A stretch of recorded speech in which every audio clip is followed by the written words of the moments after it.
Now, where were we before we were so rudely interrupted?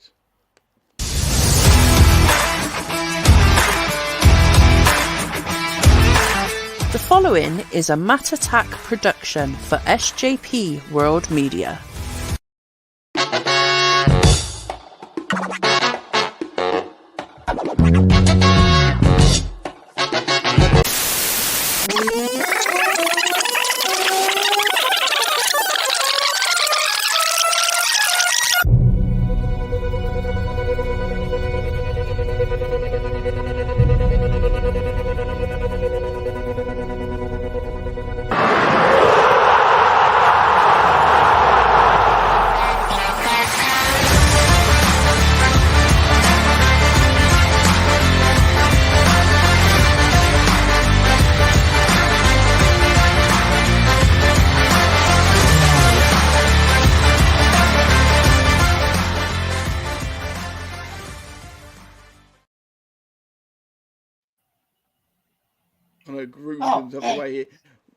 We are live on YouTube, Facebook, and on, I'm getting used to saying this, X.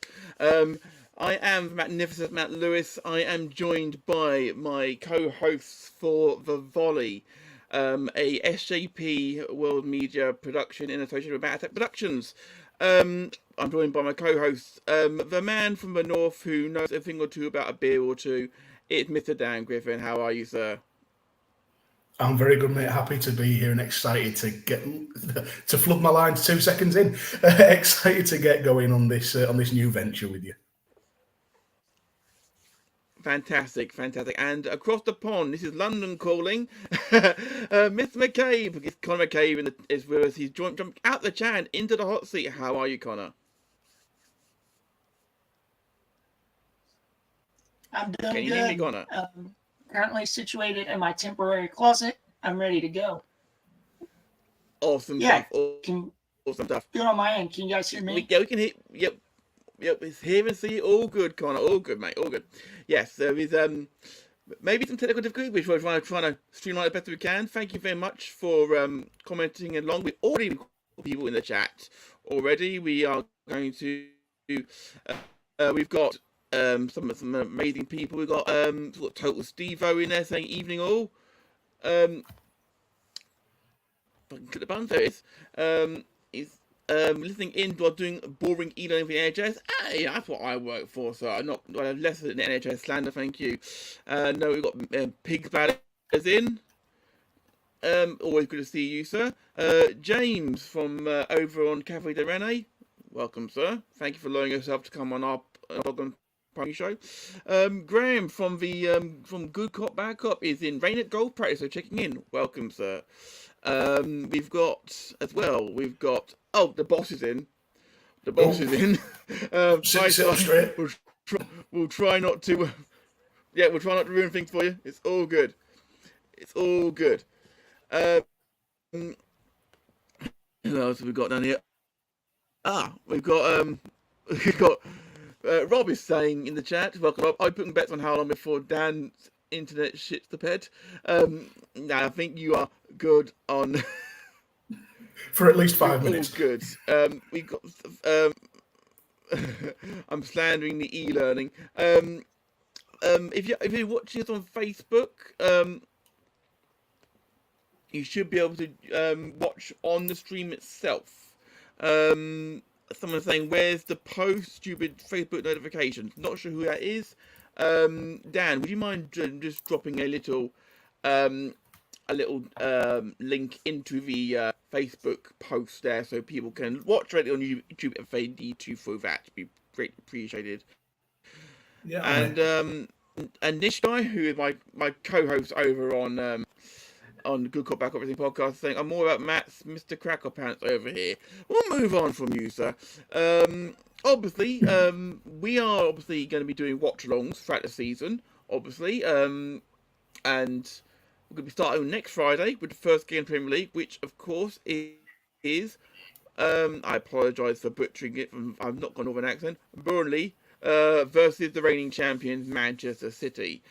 In all the time when we did Radio Tekkers, we never covered a Burnley game. It was my ambition to do at least one this season. So we're getting out of the way early. Doing the first game of the season. I jest, of course. But we'll start with Burnley, Man City. That will be next Friday.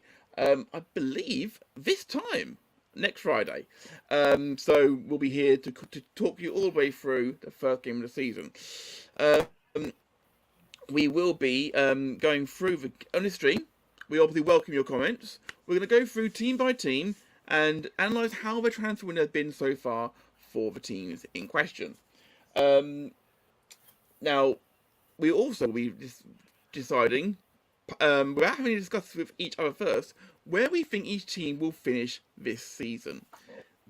This could go badly wrong, considering that we'd unquestionably be arguing. Graham from Good Cop Bad Cop is straight in with the pun work, and we appreciate you for that, sir. Saying, "Oh, watch Burnley wrap up the 20th position in the league early on." Well, that's I wouldn't dream of saying that one way or another, Graham.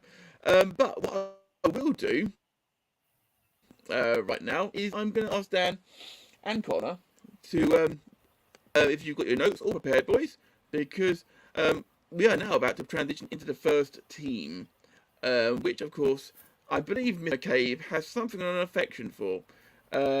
Last year's runners-up, the Arsenal. Yeah. So, Mr. McCabe, would you like to? Yeah, we got. First of all, yeah, go ahead, sir.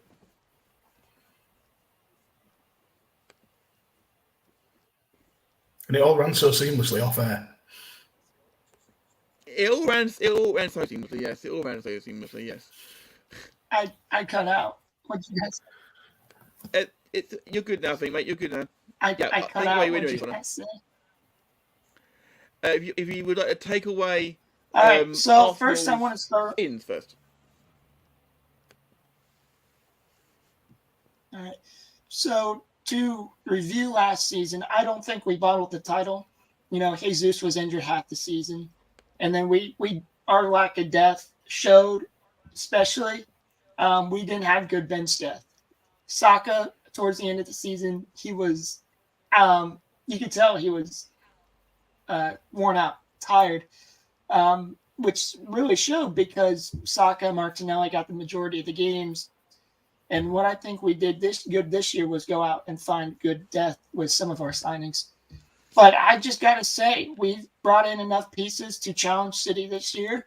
Do I think we're going to win the league? Absolutely not. Can we give City a run for their money? Personally, yes. That's just my take. Okay, that is a fiery take for sure, and one that I can sort of get behind. He says completely disagreeing with half of what he said. So Dan, Connor's take is perfectly valid. To be absolutely fair.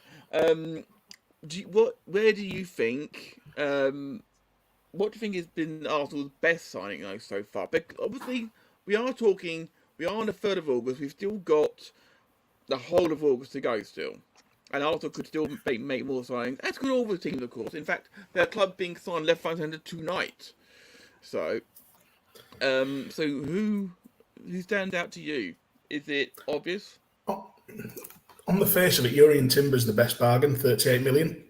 That's not a bad signing at all. It's an area of the pitch where Arsenal needed a bit more quality and depth. When you're playing Ben White as a right back for most of the season, as admirably as he did, he's not an out-and-out right back. He's a centre back by trade.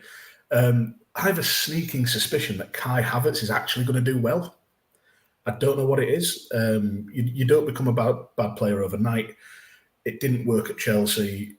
He wouldn't be the first player to cross, Chelsea to Arsenal and make a difference in the team. Rice is the big one.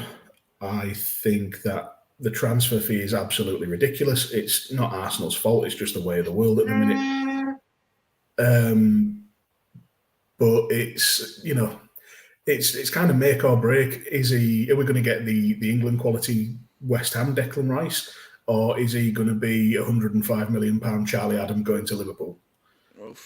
I think that's a bit hyperbolic. I don't think it's going to be that, but it really is going to show sort of the mettle of the man, shall we say?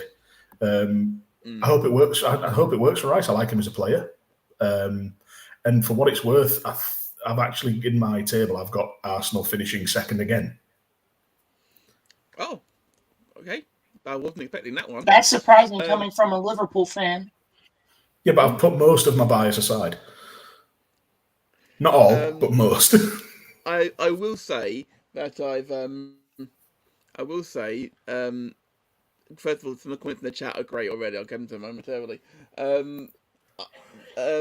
I think that, let's not forget, of course, that Kai Havertz scored the winning goal in the Champions League final a couple of years ago. So he did. But he never kicked on from there, which is unfortunate. But he to put that in perspective, Fernando Torres also did that for Chelsea.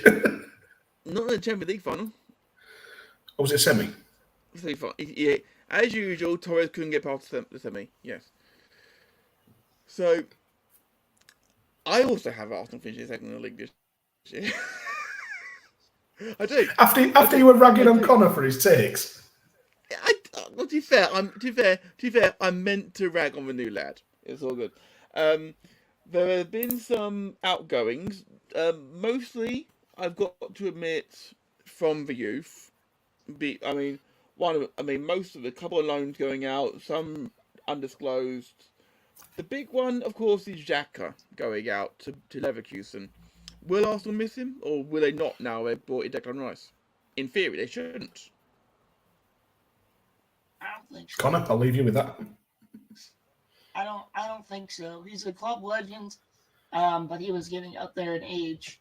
I think bringing in an England starter, a trophy-winning Premier League captain, adds experience and much-needed youth in the midfield. I would like to see how Rice and Partey and Thomas Partey line up in sort of like that double pivot role in the defensive midfield.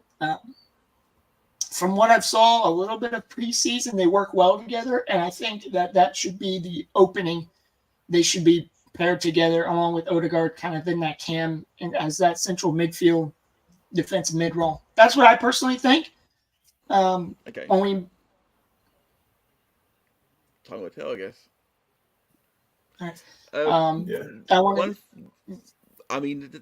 way that you said like Rice should be part of a party, I feel like, oh, if only there was someone called Curry in that Arsenal team, because I could peg. So feel free, guys, to get the Rice jokes in the chat because that's now in the top of my head, sort of thing. Right. So Arsenal, Connor, I think you said that you think Arsenal to be thereabouts the end of the season, certainly back in the Champions League places, which is great. I think we're all pretty much in agreement that we think Arsenal will be in the mix, which is obviously a good thing. Right. Before we move on to the next team, we're just going to quickly mention a few things in the chat. Graham, Connor's Wi-Fi, sponsored by Dan Griffin. That's a bit harsh on both sides. Plus net is not that bad. Pigs Batters is saying completely agree, Connor. Depth in squad let us down, so Pig Batters is clearly a Arsenal fan as well there, so support for you there, Connor. Graham from Good Cop Bad Cop saying headlines for Timber write themselves when they play Nottingham Forest. Your joke ain't work, Graham. I'll be taking that low hanging fruit. Absolutely. The boss is in the chat saying Charlie Adam reference. Totally forgot about that, dude. Liverpool fans try to forget him. For context, 2 years ago, Matt didn't have Man City making top four, so Arsenal have no chance of winning the title now. Yes, Graham, yes. Yes. Graham said, what a pitter. We started with puns so early. Thank you, Graham. Okay, so the jokes are going to get worse, no doubt, throughout the week. So we're now going to transition into Aston Villa, who turned in a bit of a surprise package last season. They had a terrible start of the season, which saw the sacking of Steven Gerrard, and his recent emigration to warmer climes, let's say, and the arrival of Unai Emery, former manager of Arsenal. Ironically, keep the link going, who have had one of the strongest windows I have seen of any club in recent times. Dan, why don't you take us away first? Pau Torres, initially 33 million. What a great addition to the defence. Yuri Tielemans on a free would, I don't know, walk into any Premier League team, but he'd be there or thereabouts. Absolute quality midfielder. Struggled at Leicester, but then most of Leicester's squad did. So, again, you don't become a bad player overnight. It's one that I would have potentially liked to have seen Liverpool look at, as Yuri Tielemans, but I know we did, and we've got to sort of trust the scouting network, as it were. I know we'll get to the chat at some point, but I've just seen Graham put in the chat about some supercomputers have Villa finishing third. Adding Moussa Diaby, adding Moussa Diaby, player I don't know a vast amount about, but by reputation, playing for, I believe it's Xavi Alonso's Leverkusen team. He's already bagged a couple pre-season. It's a very strong window, and in my sort of league predictor table, there's between sort of 4 and 6. It could go in any order. So I could see potentially Villa challenging for a Champions League place. I will comment on one moment. I just want to just drop this up from James in the chat saying, don't encourage Aston Villa, the Tottenham of the Midlands. Their fans still think it's 1982. Let's not forget, of course, that back in the late 90s, they were top of the league for half the season. Let's not forget that. Yes, Tan, you better say something else? I was just going to say we owe James an apology, because that is James at Yam All Right on Twitter, not James from Cafe de Rene. I apologise. But either way, I apologise. You figured it out, Dan. This is why you saw it. The boss agrees. By the way, it would seem the man from Gloucester who can't say tooth properly. I found out this week. Connor, your thoughts on Villa, because I say it's all sensible signings. I mean, Pau Torres was being talked about last year signing for like City or United, and he's branded at Villa. So I'm going to contradict everybody's thoughts on Villa here. Villa has one of the strongest sides in the league this season, and the signings they brought in just gave me a whole boost of faith in this team. I have a good friend who's a supporter of Villa. Towards the end of last year, Aston Villa was one of the teams to watch, and one of the teams I made sure I watched on a regular basis, even if it's, just putting Arsenal on the TV and Villa on my phone or laptop.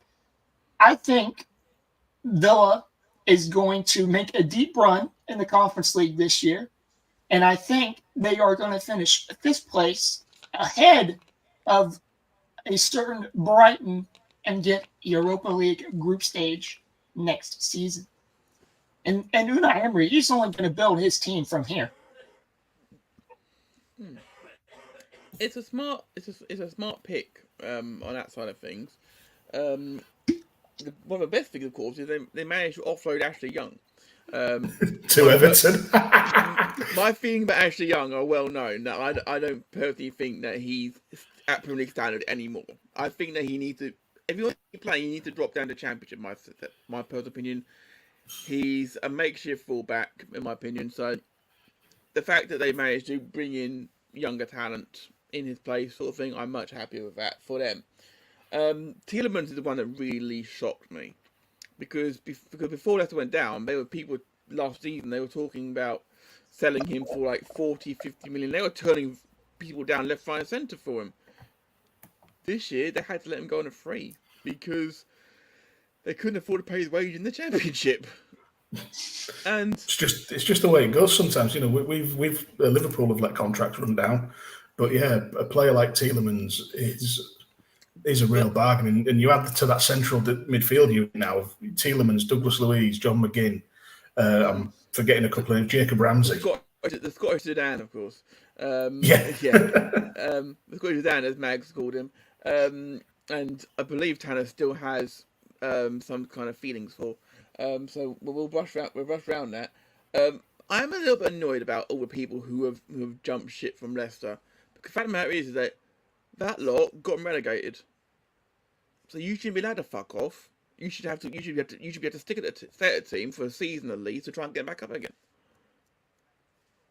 But that's just my personal feelings about it. It never happened, of course. But the fact that if you were responsible for them going down, you should be responsible for getting them back up again. Yeah. So for anybody keeping score, that was 20 minutes before my internet shit the bed.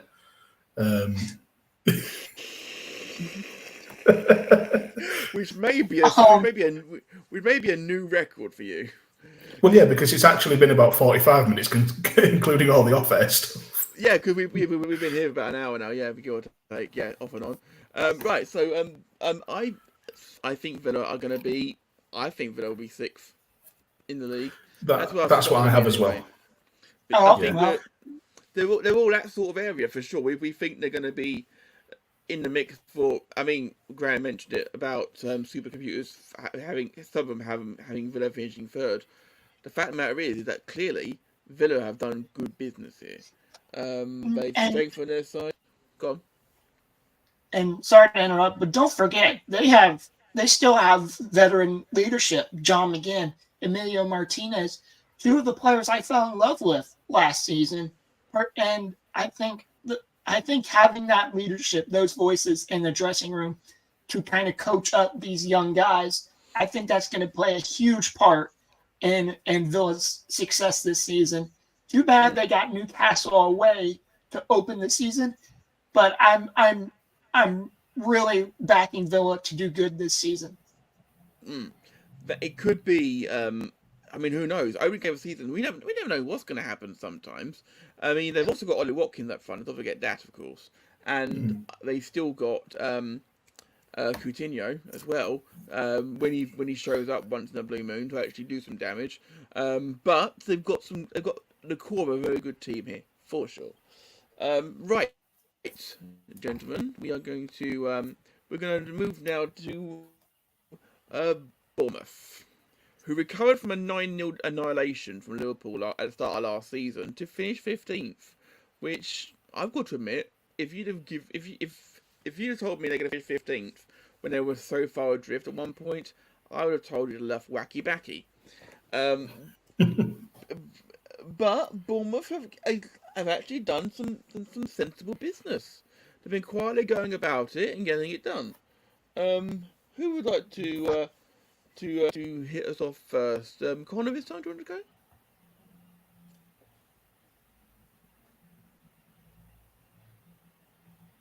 I'll go then.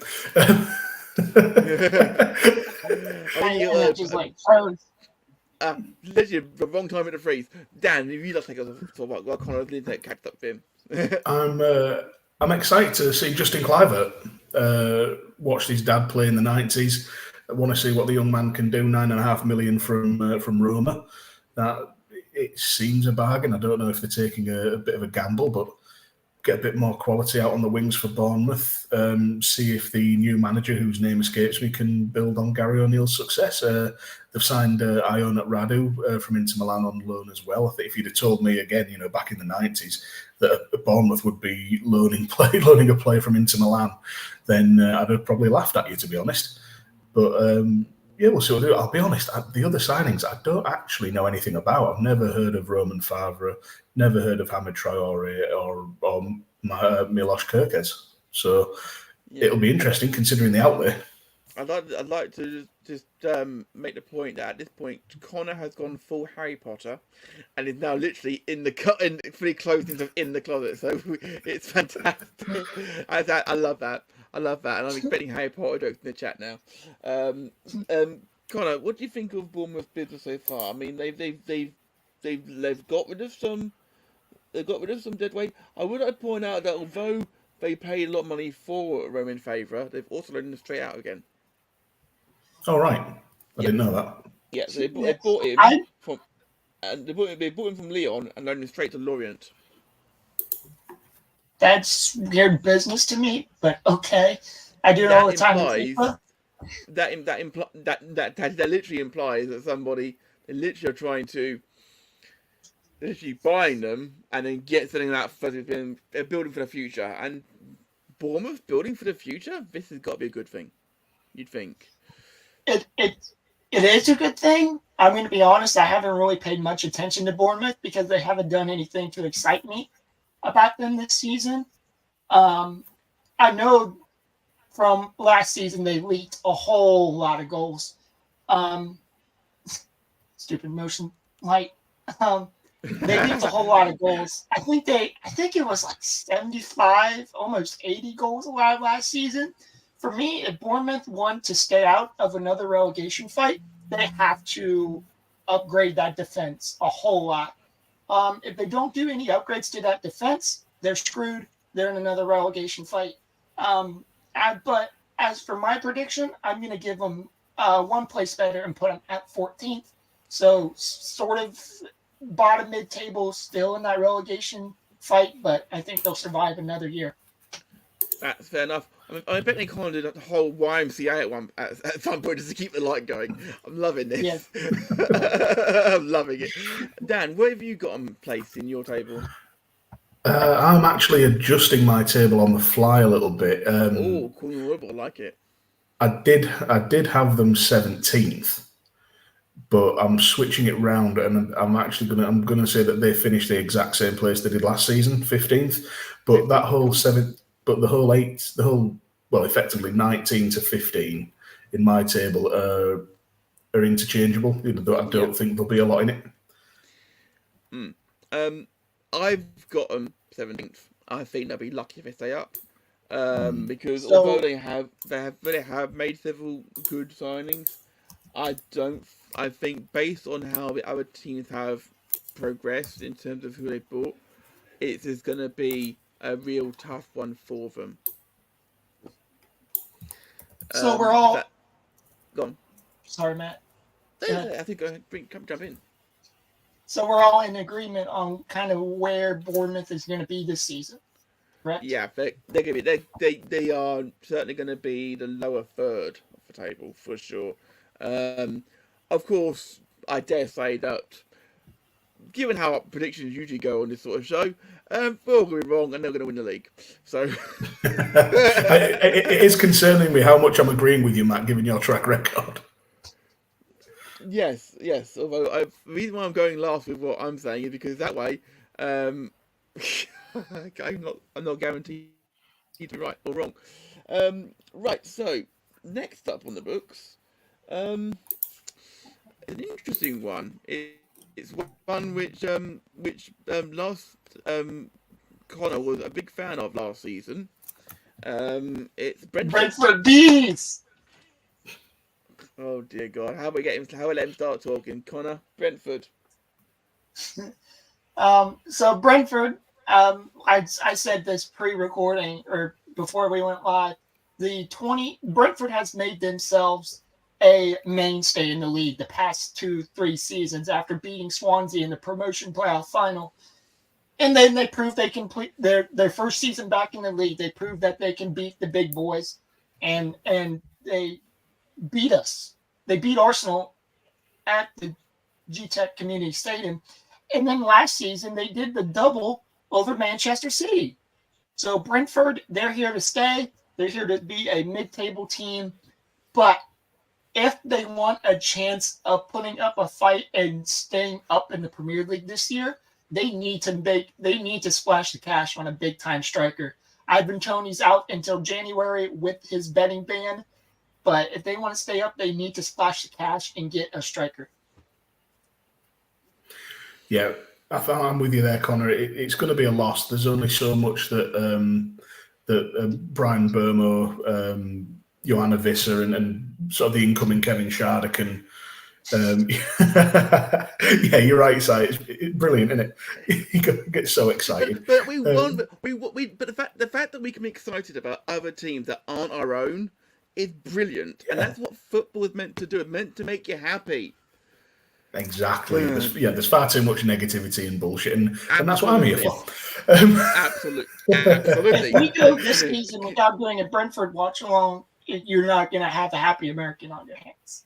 Yeah. The worry for me with Brentford as well is if David Raya goes. He was the top scoring fantasy Premier League goalkeeper last season. They brought in Mark Flecken, who, to be honest, I know nothing about. Is an unknown quantity in the league. Could be brilliant, could be terrible. I think Nathan Collins is a nice little reinforcement at centre-back. He did well from what I saw at Wolves last season. So it's a trade-up-in club for him as well, to be perfectly honest. So I'm sorry, James, in the chat before you have a go at me, but Wolves did not do well last season. And one, my partner in podcasting, pissheader, UTT, Rob.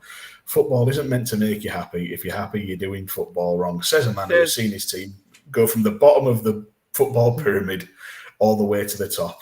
And back down again. Did you guys see that this transfer bypassed me completely? Brentford have signed Romeo Beckham from Inter Miami. Their B team. It's for the B officially, but it is a full signing though. Yeah, that was a strange one. It's a year-long deal, which the Beckham name is worth something. Let's not forget, Romeo is talented for sure. He's got some massively big predators to fill though. Yeah, just a bit. And I've just got to get this out of my head now. If you go to watch the Brentford B team play, it should be broadcast on CBBS.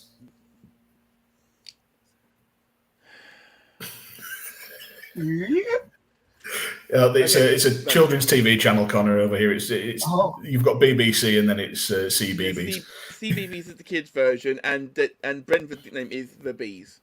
So CBBS, yeah. So explaining that to an American was fun. That was good. Oh, it's been great. My time on the Volley's been wonderful. Matt's going to sack me. This actually went up when you talk about jokes, so it's all good. It's all good. I'm intrigued with how they're gonna turn out. I mean, I haven't watched a lot of Romeo Beckham. To stick with the Beckham news, obviously. He come from Inter Miami, so Beckham been sold with Messi coming in. Not quite sure it's like for like, but no, Connor's saying no, it's not. He's very adamantly about it. But you've watched more MLS than we have, Connor. Have you seen anything? Does Beckham play for the first team of Inter Miami before he came across, or was he just a reserve player? No. So when Beckham came into the league in 2007, part of his contract was he can buy a franchise, which is what we call or franchise or club. When he retires, and there was a set price for him at I think it was $35 million that he could buy an expansion team for. Now, for example, I think St. Louis City, which is the newest expansion team, they paid somewhere in the region of $400 million to $500 million just to come into the league. So, no, he's like a GM / my stakeholder / owner. But he's kind of in charge of who he brings in, who he brings out. And then we're asking if. Sorry, go on, Matt. Pick that as granted. Brooklyn is a great photographer, but that's a dick move. But what have you seen anything of Romeo though? Since he's been playing at Inter Miami, or was he just a reserve player there? I think he played a little bit with Inter Miami too, in MLS Next Pro. Yeah, but I don't really watch much of the developmental league. No, that's cool. So it pretty much done the same thing. To be fair, with Brentford, their B team last year, he did help them win the cup. the equivalent of the FA Cup for the reserve team. So to credit where it's due, he's clearly got some ability in him, because that's, there's a lot of decent players in those reserve leagues, and they are trying to force themselves into the main teams, obviously. Right, so now the question, boys, is do they improve on their 9th place? No. Well, if you guys aren't going to say it, I'll say it. Give me 7th for Brentford. Give you 7th? I think by the end of this window, they'll buy a striker. And then when Ivan Toney comes back, you better fucking watch out for Brentford. There's the first swear. I'm just saying. Wow, this man is more passionate about Brentford than he was for his own team. Wow, and 7th in the league. 7th in the league is a bold statement, my friend. They've got a professional gambler as their striker. Yes. Dan, where do you have Brentford placed then? Bringing the pessimism, and actually adjusting my table once again on the fly because I've changed my mind. I see Brentford being one place worse off and being 10th. Yeah, but that is predicated on the fact that we still have a month left to go in the transfer window, depending what happens. Of course. My position for them, again, it's one of the cases where there's a lot of teams in that mid-table where it can be all over the place, sort of thing. I've got them 13th. I was juggling about a bit but they could be anywhere from 7th down. They could be anywhere from 7th, as Connor says, down to 13th.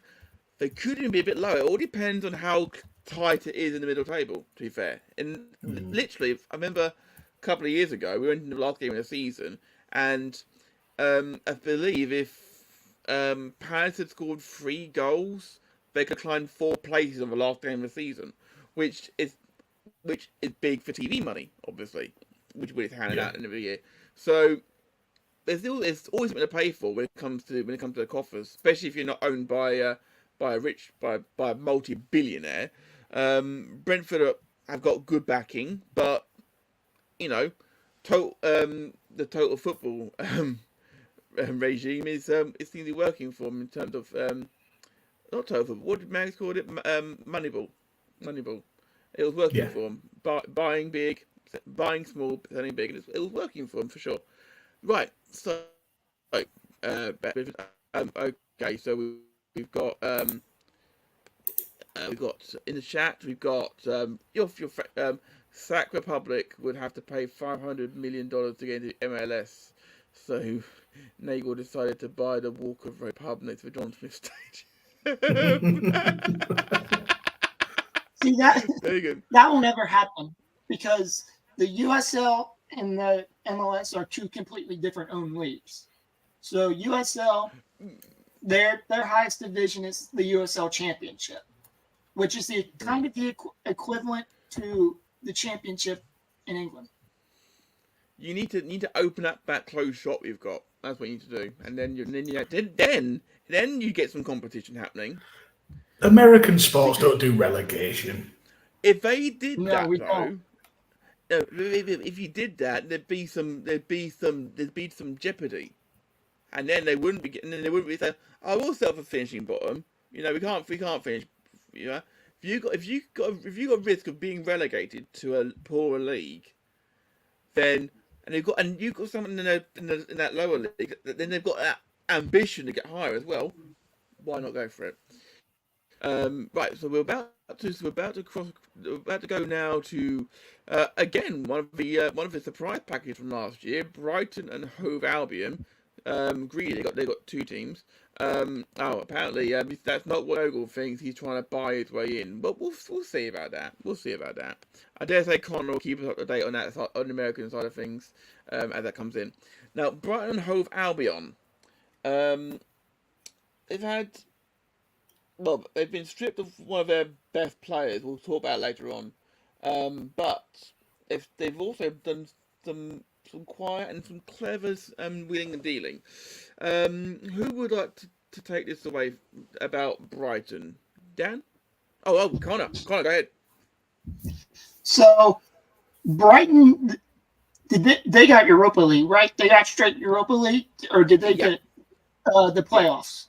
I believe they are in the qualifying round. Yes. For some reason, I thought because West Ham won Europa Conference. Okay. That's what. So yeah.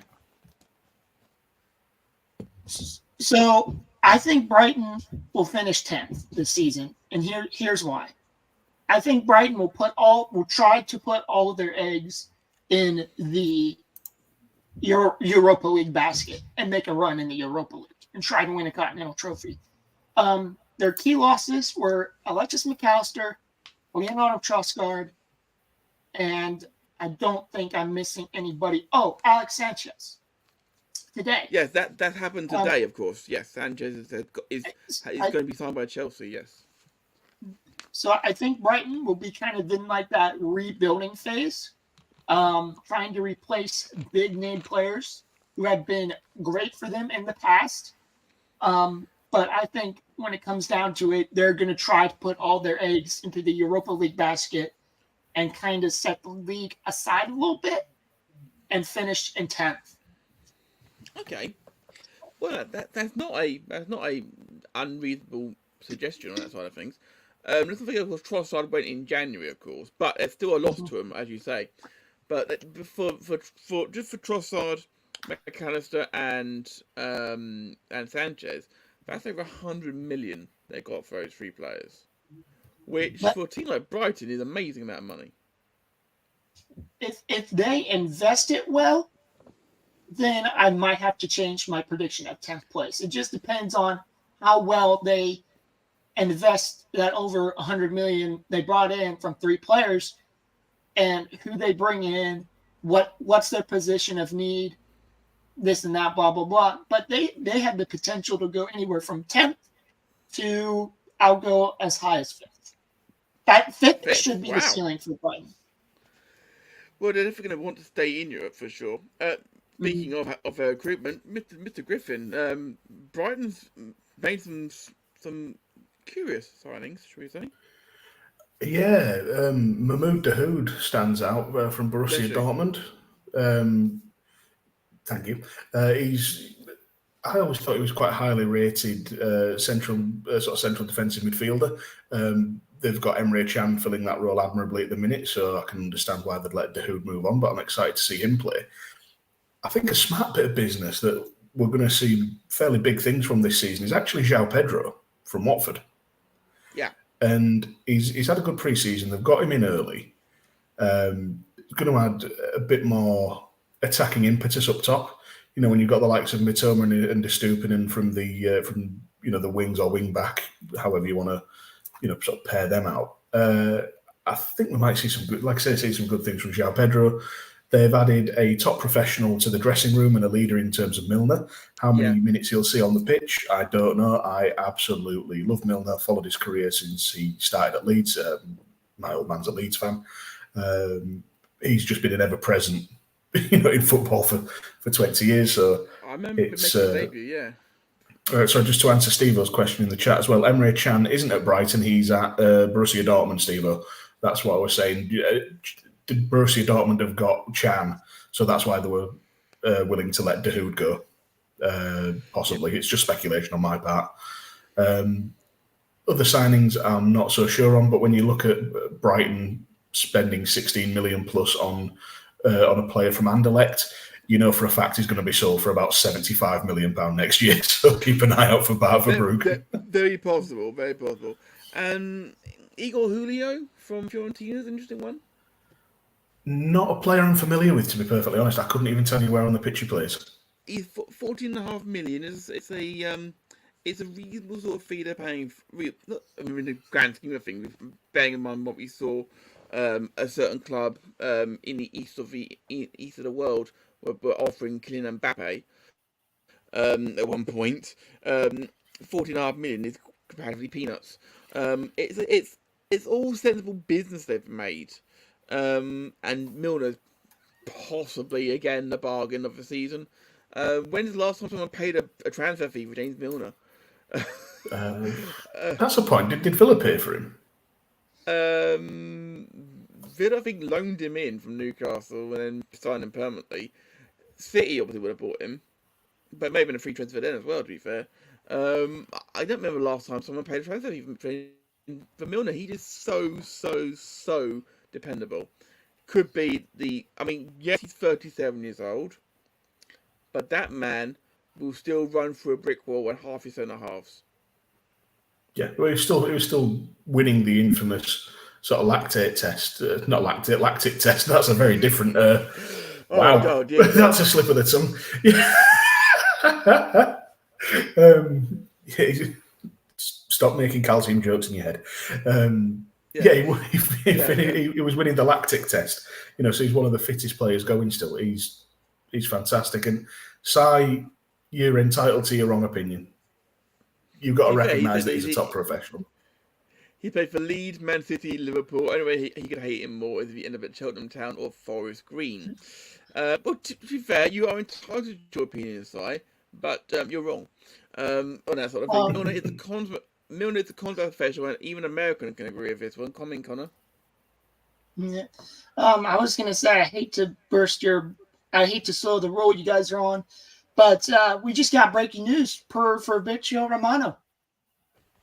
Oh, okay. Press the button, Matt. Press the button.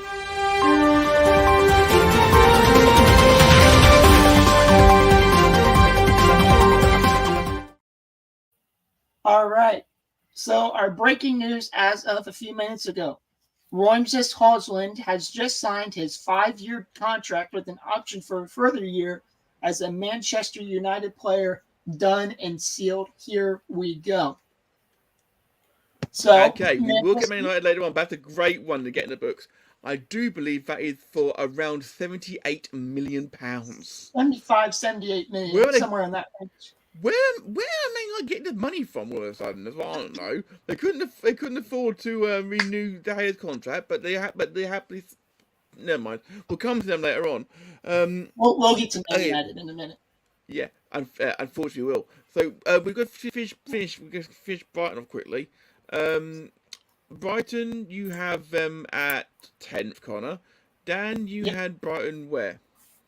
I have them just a place higher in 9th. I think even though as good as De Zerbi's been, as good as the squad's been, I think they're going to find the first season in Europe tough, because most teams do. I will be happy to get this wrong, though. Okay, I've got them down as 8th.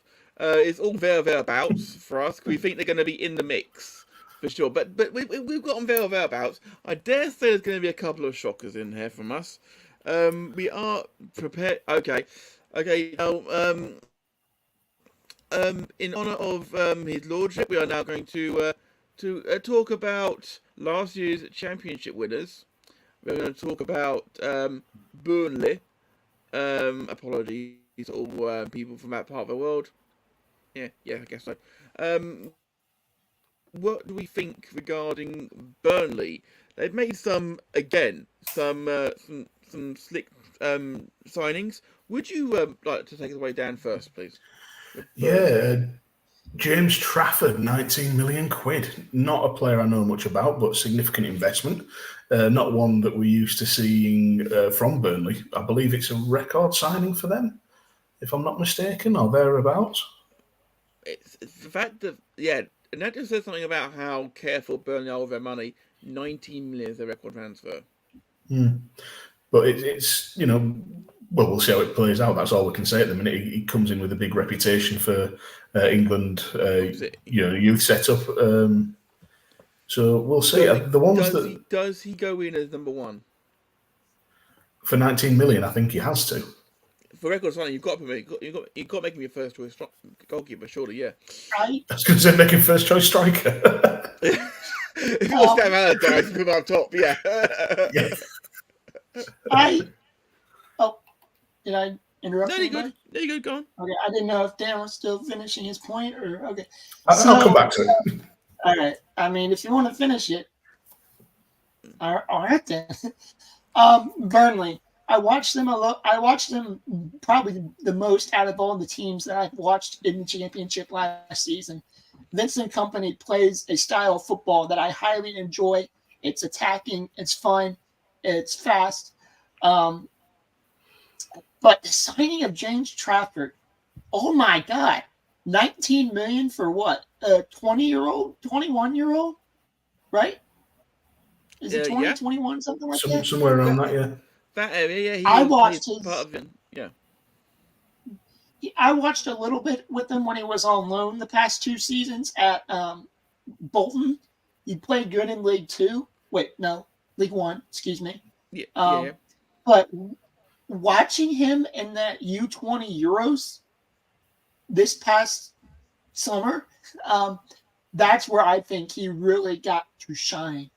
And I think that's why Burnley said, here you go, City. Here's 19 million. Thank you very much. Now, I think it'll be the game. I'll let you read that, Matt. Then I'll finish my point. That's okay. I appreciate that. Total Steve-O, who is clearly a Burnley fan, says, we'll do well. We'll get some tanking from the likes of Liverpool, City, but we'll be anywhere between 11th and 15th. Munich will be our number 1. That's what I was going to get at. From a shot stopping standpoint, Trafford's the guy. If you want a pure shot stopper, he's the guy you put in. He's the guy you put in the net game week 1 at home to City, because he's going to face a lot of shots. He's going to get a lot of saves. But the way Burnley likes to play, from what I gathered watching them last season and hearing Steve-O talk, they like to play out of the back. Mirik is the guy if you want to play out of the back. He's better with his feet than Trafford, and his distribution is better. So that's why I think Mirik will be the game week 1 starter against City. Fair enough. You'll know better than me. I only watched Burnley once or twice last season, so I defer to your better knowledge and obviously to Steve, who's been a Burnley fan. Indeed. Steve coming back in again saying Trafford will provide a serious competition for Munich, who is fantastic and has done nothing wrong to lose his spot. Competition for places is never a bad thing, especially when you are a team which, well, let's face it, Vincent Kompany's done wonders with that team. They're no longer just a kick. They don't just play. What was it that Chris Harris used to call it? Hoofball. Hoofball, yeah. I think it like shitball or something like that. Shithouse ball. Shithousery. Yeah, shithousery. Yeah. I forgot to mention this when I had my part. Burnley is linked with a loan move for Arsenal's Sambi Lokonga. I'll monitor that situation as it goes, and if anything happens, I'll probably end up tweeting it or retweeting something. But I think Sambi Lokonga could do wonders under Vincent Kompany, especially on loan at Burnley. He that's just football. We get it there for sure. Something to keep an eye on. Yeah. They've made a couple of other interesting signings as well. I like the signing of Michael Obafemi from Swansea. I believe that's the same Michael Obafemi who came through the ranks at Southampton. I remember seeing him play for them in the Liga season or two ago. He was a lot of pace, good eye for goal, so interesting to see him come through. But the one that I'm really excited for Burnley, which is I'm going to sound weird for his name, it's Nathan Redmond on a free. Because he was tearing up the Turkish league last season. He's still only 29, 30, and he's bringing a lot of PL experience and, bringing on the likes of Anas Arauri, who I'm excited to see. I've seen him play a couple of times. I believe our friend Chris on Twitter, 82_not Chris, he's been touting Zarauri as a player who will tear up the Premier League. So, Redmond. Another player, if they can get the deal done, is Nathan Tella. If Burnley are able to, I think Southampton won anywhere between 25 and 30 million for him. If Burnley are able to get that deal done, Nathan Tella is going to have a surgence in the Premier League this season. I'm booking it. If Southampton are willing to let him go, he's going to tear it up for Burnley again this season. Their leading scorer last season in the Championship. I think. We'll say across that, of course. The fact that Nathan Redmond, he's 29 years old, as you say, 29, 30, at that sort of area, he is literally in the prime of his career, in theory. So let's hope that this can. Oh, apparently, Steve-O's got things about Obafemi. He was terrible for us when he got chances in our team. Look, really disappointing, albeit company shot him on the last few minutes. Foster is apparently looking good in friendlies. Well, we will bow to a better judgment on that side of things, Steve-O. We don't want to offend you, of course. But we'll see first game. We'll see next Friday, of course, right here on SJP World Media when we cover Burnley versus Man City. Then a question I have for you boys, as always, where's Burnley gonna finish on their first year back in the Premier League? Let's start with the man who's watched the most from last season, Connor. This is a tough one. I don't think they'll get relegated, and I don't think they'll be in a relegation fight. Will it be tough the first couple games? Absolutely. Have you seen their first 3 fixtures? Yeah, Man City, Newcastle, back to back. It ain't looking good. It's not. It's a dream for a fan. It's a nightmare. It's a nightmare as well. So, I think Burnley will finish a lower mid-table. Okay. I'm going to put them at 15th. I think 15th is a reasonable landing spot for Burnley this season. Where Theo thinks they're going to finish, that sort of area of the pitch and the table. What about you, Dan? I'm not too far off. I've got Burnley in 16th. I don't think they'll get relegated. I think Company will see them home. And there's just teams below them who've done a lot less a lot less of note in the transfer window. And they could even go as high as 14th, but I've slotted them in at 16th. Okay, this is the part where Matt makes his bold prediction that's gonna be completely wrong by everybody. 10th. I've got Burnley at 10th. Okay. That's bold. I thought about it. Before we started recording and before we went live, I thought about putting Burnley at 10th, but then I just decided putting Brighton there because that's just how I'm thinking. Matt's just buttering Mags up to get him on the show for the first game. Steve, you can pull it off. He leads the worst. And Steve-O is very pleased in my pick. And the reason why I'm saying this is because the teams I have below them, there are some involved. They're all going to be involved in relegation fights. Burnley are not a scrappy team anymore. Burnley play decent football, as we saw last season. They will get stuck in, obviously when needed, sort of thing. They're from the north, but Burnley aren't going to be the pushovers everyone thinks they're going to be. I think Burnley are going to finish 10th, not just 10th. They're going to have a good cup run too. So, do you think they could win a cup though? Possibly the energy drink cup. We can mention it on the show. Carabao Cup. Do you know what? That's the sort of thing which is where the non-elite level clubs, like your Burnleys, like your Brightons, like your Arsenals, could end up winning a trophy with. I'm joking, of course, Connor, but face it, Spurs can't win a trophy. They don't win, are they? But yeah, that's final thoughts on Burnley before you guys can get your final thoughts. And I like them. I like them a lot this season. I enjoyed watching them last season. I think I'm going to enjoy watching them again this season. If they keep it like they did last year, it'll be fine. It's gone dark where Dan is, so he's.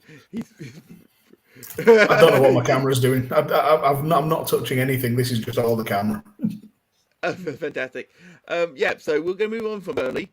I was going to quickly check the chat see if anyone's got anything else to say. But your brother from the same mother joined in the chat. Dan, Cam.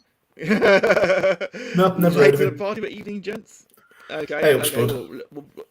Okay, we'll put it on time out. It's fine. Okay, so next up we've got, as Connor begins his next round of YMCA, we're going to start with, we're going to go next to one of the real surprises of last season, but not in a good way. We're going to go to Chelsea. Now, I want to pose you with a question here. There have been a lot of departures from Chelsea this season. That's well documented. There have been 28 departures from Chelsea this season. How many of them do you think are loans? Without looking at your sheets, boys, how many do you think are loans? I'll throw it to the chat as well. How many people are out on loan from that 28? 10. Begging 10. Okay, Connor. What's the over under? What's the over under? Well, 28 have left the club. How many of them are on loan, and how many are permanently gone? I'm gonna say 12 on loan. Okay, and on the chat, want to have a guess? You have a few moments if you want to make a guess. Whilst the chat are throwing throw guesses in. Who wants? I'm going to let Dan start first with Chelsea's transfer business. We may be here a while, so let's just summarise it quite quickly. They've only got 2 main incomings, which is the surprising bit. Nicholas Jackson from Villarreal and Christopher Nkunku. Very excited to see Nkunku in the Premier League. Don't know anything about Jackson, but Nkunku obviously has come through that Leipzig system. Very admirable in Europe with all that Red Bull money behind them. But Chelsea's more about the outgoings, like you say. They've lost so many players. I think the likes of Kovacic is such a loss to that dressing room. He's a top player, underrated and underappreciated. They've lost Azpilicueta, who's their leader and talisman, and he's one of the top signings of the Premier League era for my money. They've lost Mendy, who was their goalkeeper, their prime goalkeeper a season and a half ago, and Kante's gone. Mason Mount, who was playing a lot of, playing a lot of minutes. It's so much upheaval, and yet I don't know why. I've got a sneaking suspicion that Poch will get them playing. I made this comment to you yesterday, Dan, when we were talking.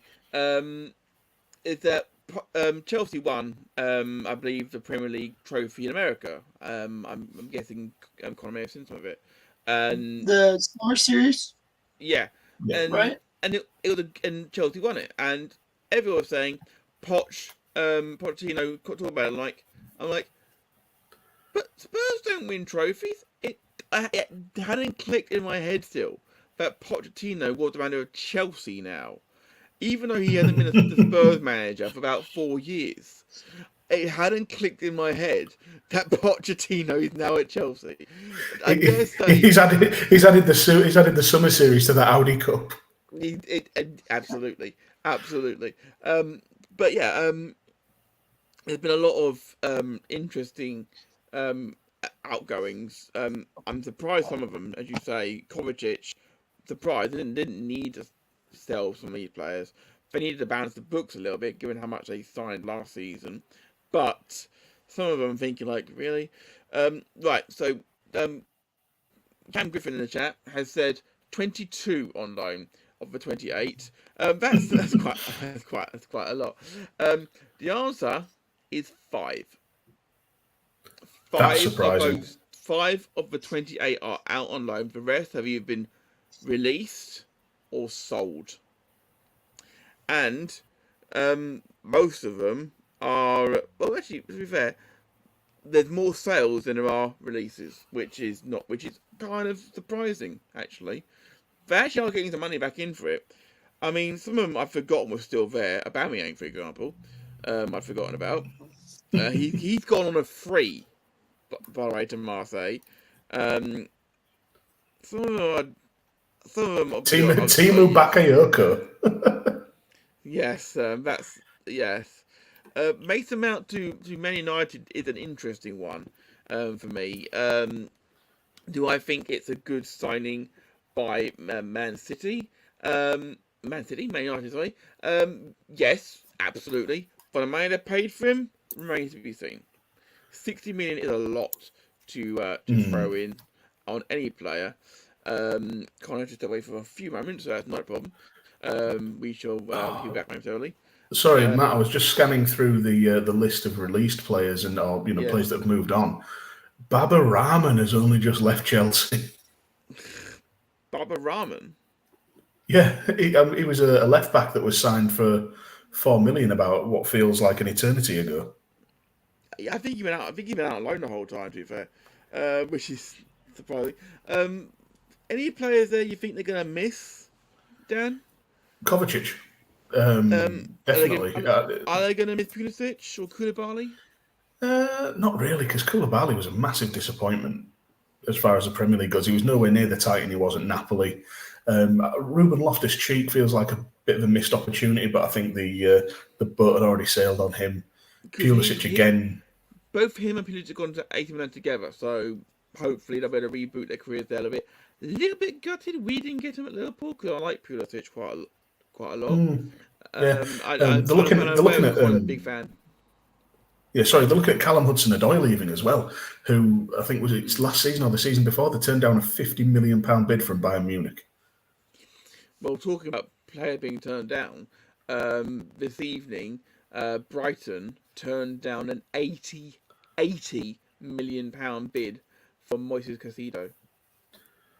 Well, he's worth that much to them. This is the thing. This is the era we're in. Bearing in mind how much Brighton happily sell players for, they've turned down that bid from Moises, and he's and they said they expect him to stay past the end of the transfer window. Well, fantastic, if that's the case. Cam in the chat says, can't they leave the Premier League lost? Seems like a friendly chap. To be fair, no one can begrudge him. He's been a great servant. He's won a Premier League championship as well. He's had a great career and Champions League, of course. So how many players can say that in their careers have won the two biggest trophies in Europe, as far as I'm concerned? I think Kante is actually one of 4 or 5 players to have ever won the top league in respect in one of the sort of the big 4 or 5 European nations, the Champions League, the Club World Cup, and the World Cup. Yeah. So he's had a great career. We will get onto Saudi at some point because it's kind of unavoidable. But he was the first domino to topple. He was really. And of course, Nkunku actually did pick up a knee injury in the last friendly they played, so he actually may miss the start of the season, which is bad news for Chelsea on that side of things. That normally happens to Liverpool, that sort of thing. You go with Harry McAllister, of course. Connor, what's your thoughts on Chelsea's business? Which it felt more like a garage side almost in terms of who's gone out. But if they have strengthened in places, as you mentioned, with Jackson and Cuckoo. I feel like, based off what I saw pre-season, I felt like Chelsea is going to rely on their young core a whole lot this season. Again, I could be wrong. They could bring in somebody else.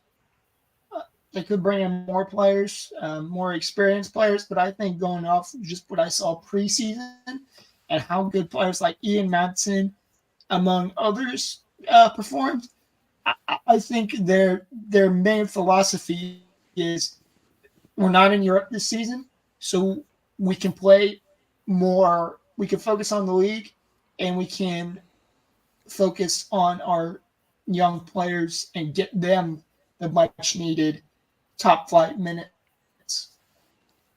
This is the thing you see, of course, because when they had that the transfer ban when Lampard was in, the first time round, not the second time, obviously, terrible second time round, but the first time he was there, he brought the kids in, and they did reasonably well. Sorry, go ahead. Breaking news! Press the button! Press the button! Press the button! I've got an announcement.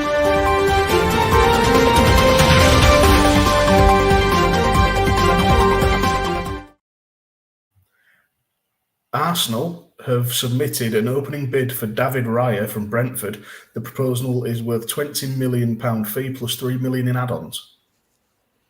That seems relatively small. Well, Brentford want 40, so I think it's not quite offering Liverpool 40 million plus £1 for Luis Suarez, but well, it's definitely. That being a breaking story, we'll have Connor staying across that, of course. Is this the Arsenal proposal or okay? Yeah. Okay. Yeah. I haven't. And of course, Chelsea. As we talk about Chelsea, Chelsea, of course, have also agreed that deal with Brighton for Sanchez, obviously. That'll be interesting. See how it goes because they've still got Kepa on the books, I believe, as well of Chelsea. Yes, Mendy's gone. Kepa's first choice, obviously, but you wouldn't think that Sanchez going in and be reserved, of course, would you? No. No, right. But lot to talk about there with Chelsea. If I may, I think that's where you were going to go next, Matt. I'm just going to jump in. Yes, I was going to say, where are they going to finish, boys? Where are they going to improve on last year's season? Is it going to get worse? Yes. Okay. Where do you think they're going to end up, Ben Dan? Well, I'm not as ambitious as Steve-O in the chat there, saying that Chelsea could potentially get second this year. I'm going to put them in seventh. Dividing the high of me saying they're going to finish 10th. Yeah, I'm going seventh. Seventh for you. Okay, where do you think Chelsea are going to end up, Connor? Okay. I feel like I put a team here already, but I think Chelsea, realistically, without having to worry about Europe, I think they can get eighth. I don't think they're going to have a massive new manager bounce. I think it's going to take a while for the young guys and the veterans to mush together and get under this manager style play. But I think they'll do better, fairly better than they did last season. Give me eighth place for the Blues. Excuse me, not the Sky Blues. Jeez. Okay. Big Bad in the chat is saying Chelsea finish above Spurs. Well, that's possible, of course. We don't know. We haven't got Spurs, of course. Dan, where did you say Chelsea going to finish? I said seventh. Yeah. And Connor said eighth. Guess what I've said? Sixth. Ninth. I've got them as ninth. 7, 8, 9. There we go. Again.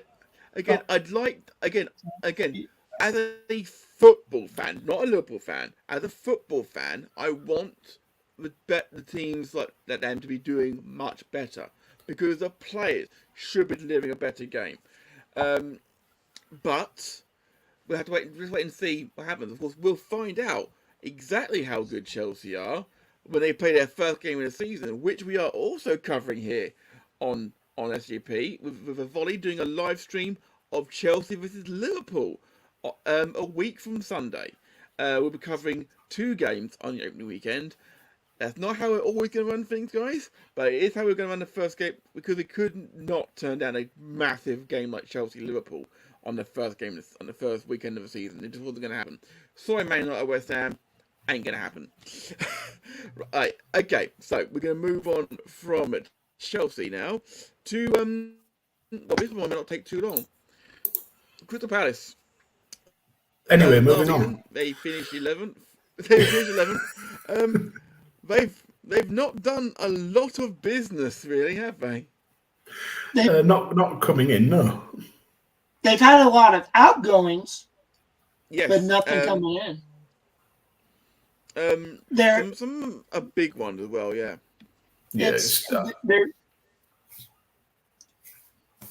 I think we're all going to say the same thing. But their biggest outgoing, and I think the player they'll miss the most, Wilfried Zaha to Galatasaray. Good move for Wilf. Good move for him because Galatasaray, sheesh. Watch for them in Europe this season. The Turkish league is getting stronger year on year, to be fair. Good players going out there, getting some good first-team football. Good chance to add some silverware to his cabinet. You know, I don't think Zaha's ever won anything like, anything. So didn't why he win not? something about United? He wasn't involved. He wasn't the mascot, mate, was he? Come on. He was on loan. A permanent deal it was. They loaned him back to Palace and they sold him to Palace. Zaha's going to be a big loss, for sure. Devson Lerma on a free from Bournemouth. It's not a bad signing. Not a bad signing, no. But they've also, I mean, Butland's gone to Rangers. I've got to admit, I forgot Butland was still playing in the Premier League. Yeah, but Butland was never going to... Playing in the loosest sense of the word as well. I'm sorry, Jack Butland, if you're watching. Do at me, at PodFarMags.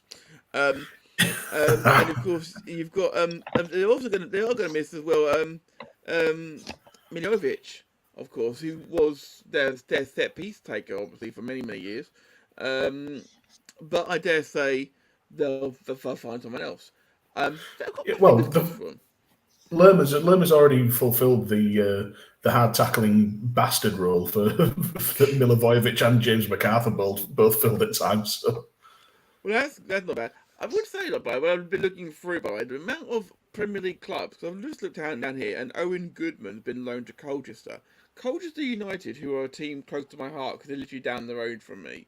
I was literally born there. Colchester, not on the ground, obviously. At the farm when I was being born. I digress.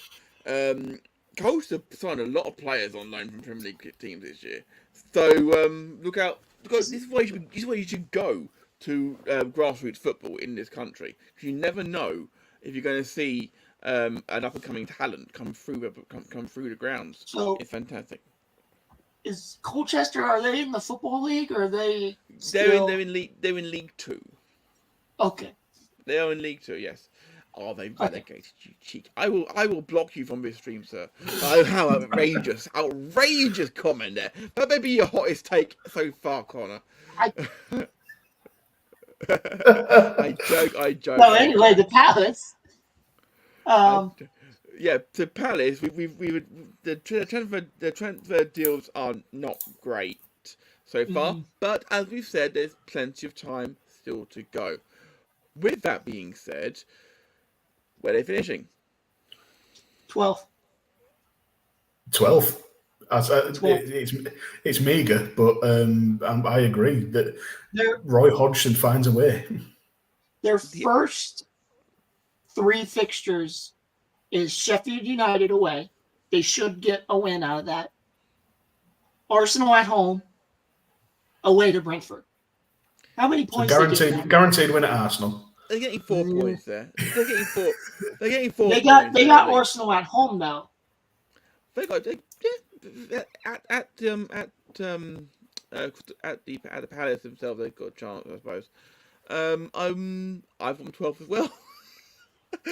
I think that I've got them 12 as well. But they're not going to be in a relegation fight. They're not going to bother European spots. They're going to be happy. They'll be happy with mid-table. They're rebuilding right now.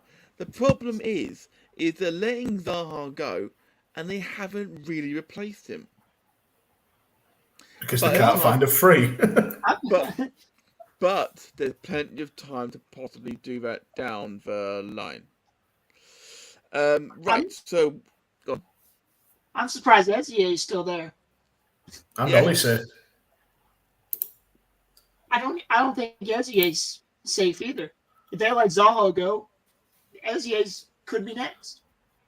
Apparently Chelsea and City are both circling around Olise for I think it's a 40 million release clause. That's a lot of money for a release clause like him, for sure. Nobody's safe. Yeah, that's the going rate now for a squad, even for a squad player. That is very true.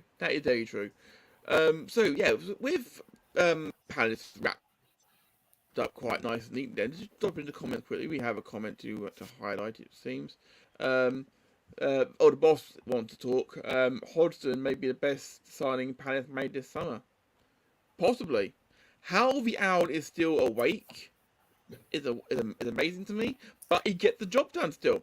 He got the job done. Patrick Vieira was replaced with him last season by Hodgson, and I definitely think that he made some good moves. Clearly, they're still in the Premier League. So yep. Just to answer a question raised by my brother Cam, asking about if Lukaku's been confirmed as leaving. Nothing's been finalised yet. The Juve thing is still ongoing, but there's talk of Juve using Dusan Vlahovic as a make-weight, but they want Lukaku and 40 million. I heard they might do a swap deal between. So Lukaku would go to Juventus and Vlahovic would go to Chelsea. But the piece of news I saw Monday is Vlahovic does not want to leave Juventus.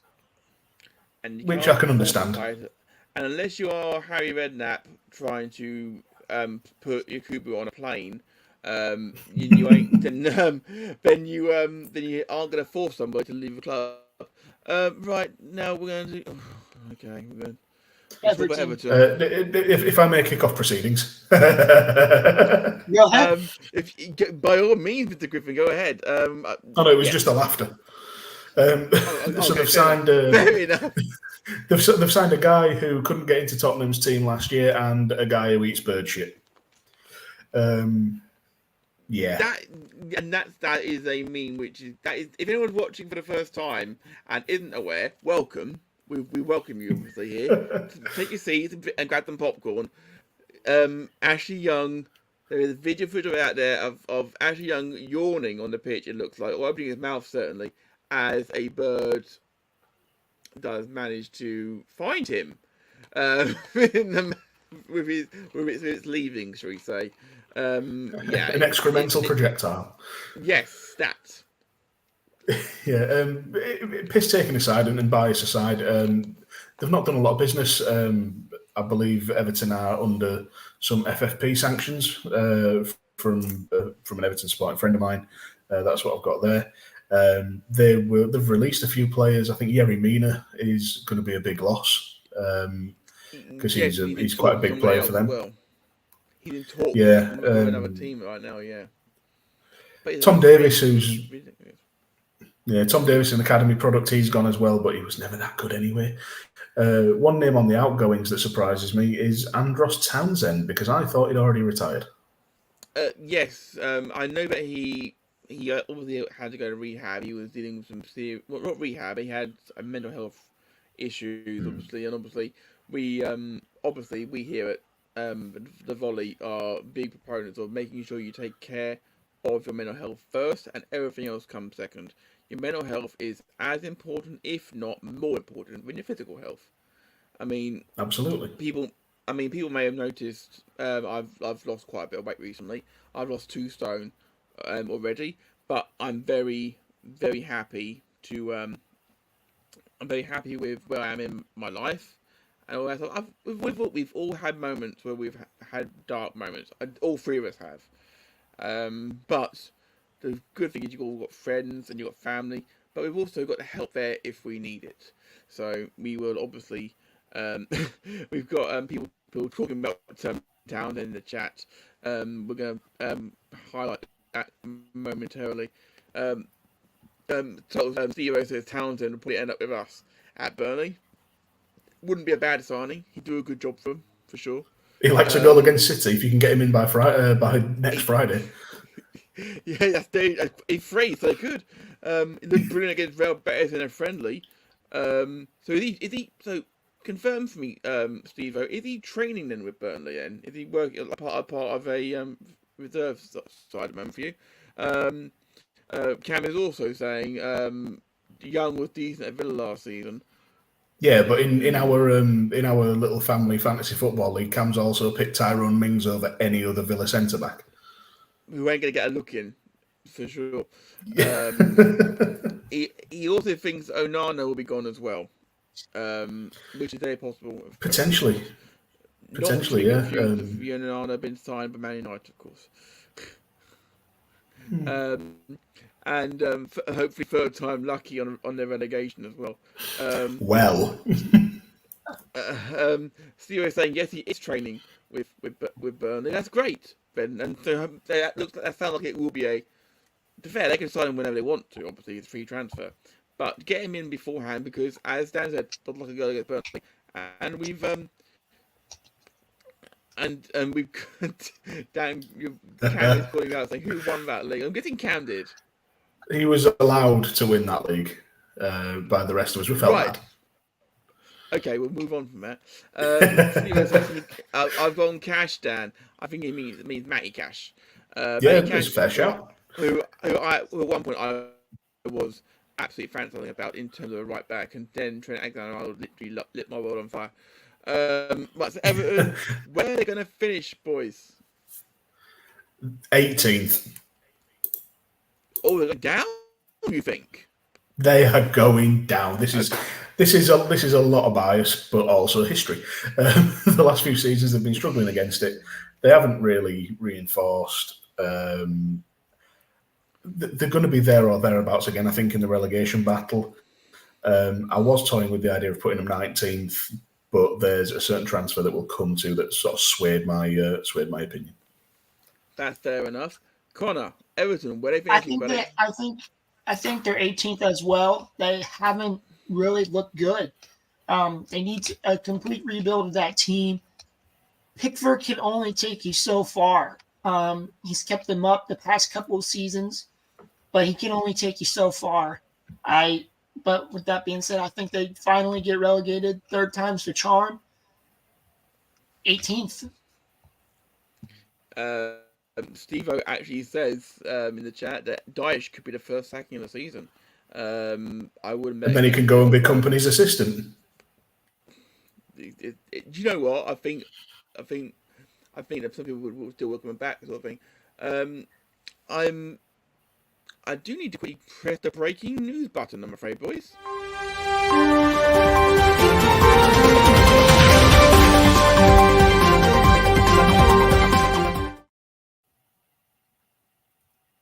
Birmingham City have just announced a new investor. Right. Tom Brady. Is he trying to one up Brian Reynolds? Tom Brady has just become an investor in Birmingham City. I thought I'd seen a lot of stuff from America. I mean, Tom Brady, I don't even know if he knows what real football's all about. But I guess we'll find out in time. I think we'll touch on that during other sides of things. Apparently, this is old news. Fair enough. Well, I was just on my one just now. Graham, go back up. 9 minutes in and you're still at the E. Is this a two-part episode? No, Graham, it's just before half time, in fact, sir.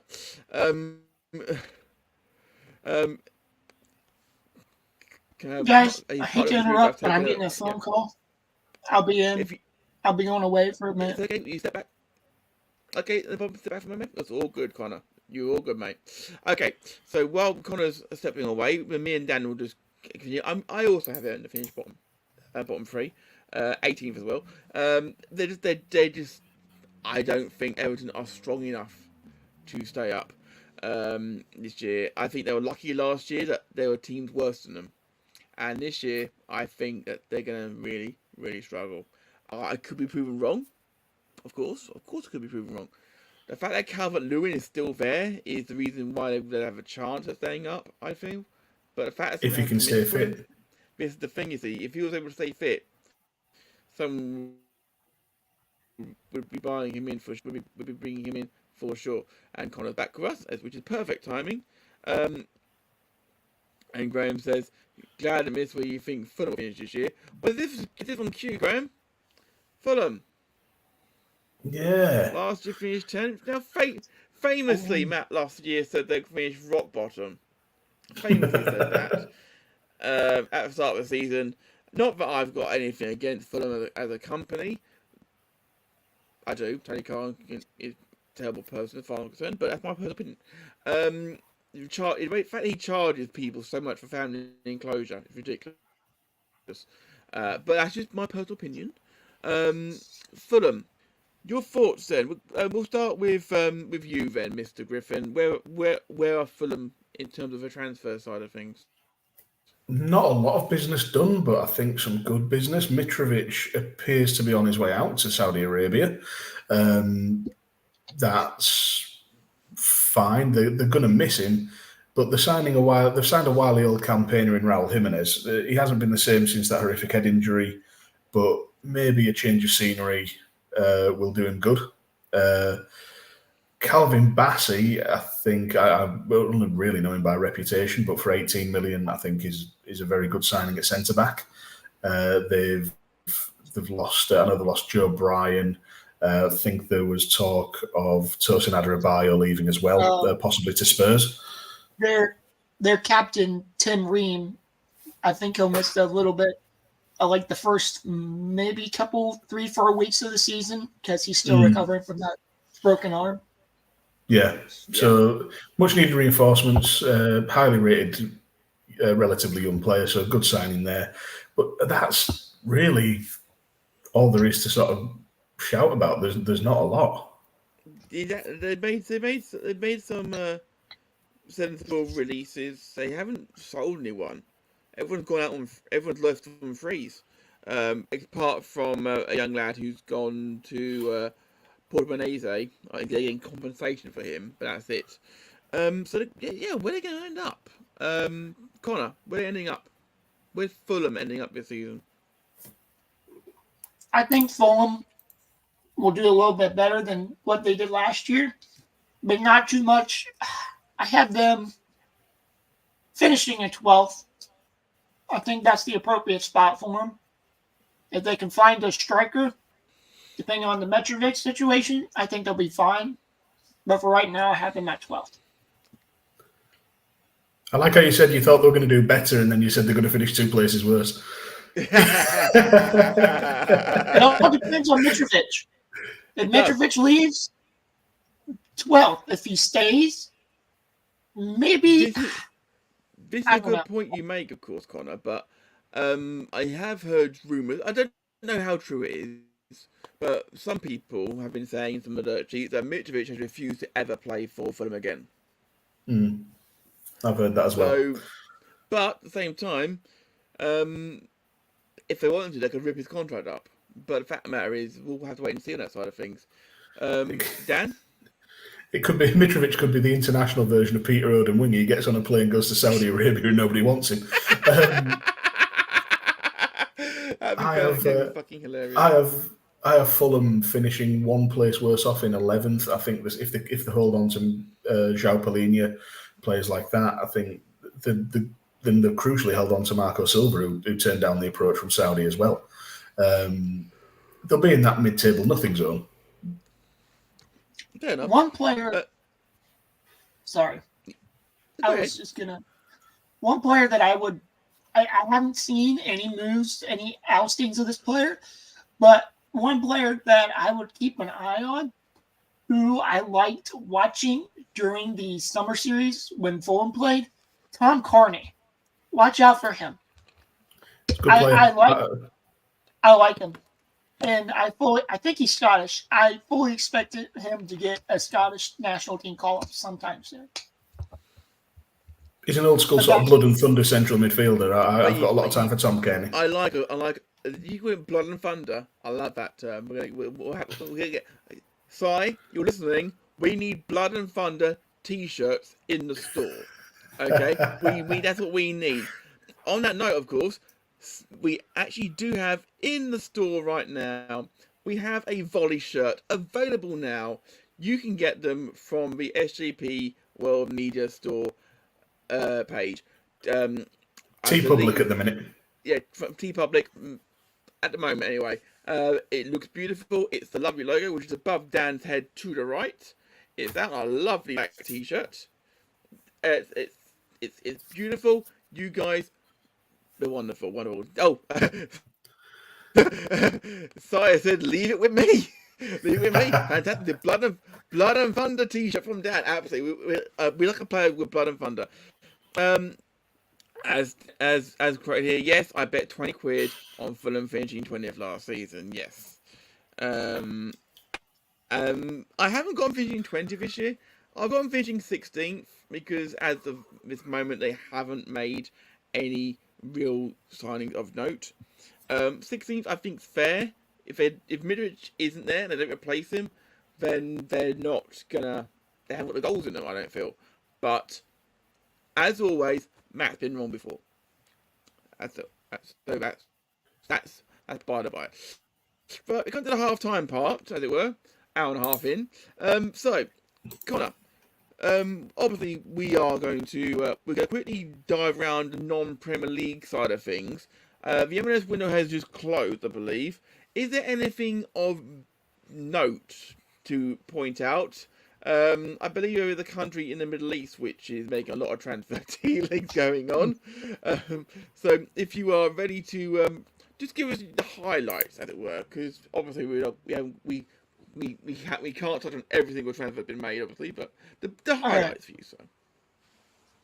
So, speaking of Saudi Arabia, little MLS news for you. The Columbus Crew have transferred their star midfielder, number 10, Lucas El-Rayyan, to Saudi side Al Fayed. The reported fee is anywhere from $2.5 million to $5.5 million. Again, that is not confirmed, as the numbers have not been released. We transferred him on Monday ahead of the Leagues Cup, of our last Leagues Cup game, group stage game against Copa America. And then we turn around 48 hours later on Wednesday. We brought in Diego Rossi. He was the 2020 MLS Golden Boot winner and MLS 2020 MLS is Back tournament MVP, Best XI. And then he went over to Furblance, I think is how it's pronounced, over in Turkey. Scored 10 goals, 12 assists over 2 seasons there. Again, the reported fee here is anywhere from $5.5 million for a transfer fee plus $2.5 million in incentives. So that could be as high as $7.5 million. It's so refreshing to hear numbers that are so small compared to the, like £100 million for this player, £29 million. Like $5 million. I'm thinking like, oh, you sweet summer child, MLS, you're so cute with those small numbers. But to be fair, it's a much tighter financial structure they've got to work with. So actually, I'm all for it. Heading elsewhere in Europe, Ajax has completed the signing of Carlos Forbes. Not exactly sure what position he plays. Okay, so he's a defender. They got him from Man City on a 14 million euro deal up to 19 million with add-ons. Contract is valid until June of 2028. Man City will have a buyback clause and a sell-on clause of 20%. I believe that was a deal hijacked from West Ham as well. Yes, it was. Then we have Benfica have reached an agreement with Velez for the future signing of wonder kid Gianluca Prestini. The agreement will be a priority option to sign Prestini in order to complete the deal in 2024. And Prestini said yes to Benfica, and then we got the trademark. Here we go. We do have a little bit of Premier League news as Story Boys Luton Town made their 5th signing official today of, I believe that's, Belgian-born goalkeeper Thomas Kamansky. No word yet on the official price. And for other Premier League news, Bournemouth will pay 12 million euros fixed fee for Gentile Klostravati. I'm butchering these Italian names. Plus 2 million euros in add-ons to Fiorentina. The medical tests are scheduled for tomorrow. The medical tests at Bournemouth are scheduled for tomorrow morning, afternoon UK time as we speak. And we have a few more. We have one confirmed and one rumor. Well, we have a couple rumors and one more confirmed for you. PSG are closing in on Giancarlo Ramos. Agreement very close. Final details being sorted, and it could be completed this week, according to Fabrizio Romano, my best friend during this transfer saga. The fee. PSG will pay a 80 million euro, 80 million package, 80 million euro package fee to Benfica, add-ons included. Ramos agreed to a contract until June 2028, and here we go, is expected very soon. And now let's go ahead and get into some of the rumors before I get into some MLS stuff. I know you guys are excited about that. Hot rumor of the day, Burnley have open talks to sign Mohamed Darmi from Ajax, and Vincent Kompany wants the Danish winger at all costs. Burnley's just going to add to their ever-growing winger supply they have right now. And our last rumor is from Transfer News Live, so take that as you will. Man City and Chelsea are both interested in signing Michael Olise from Crystal Palace.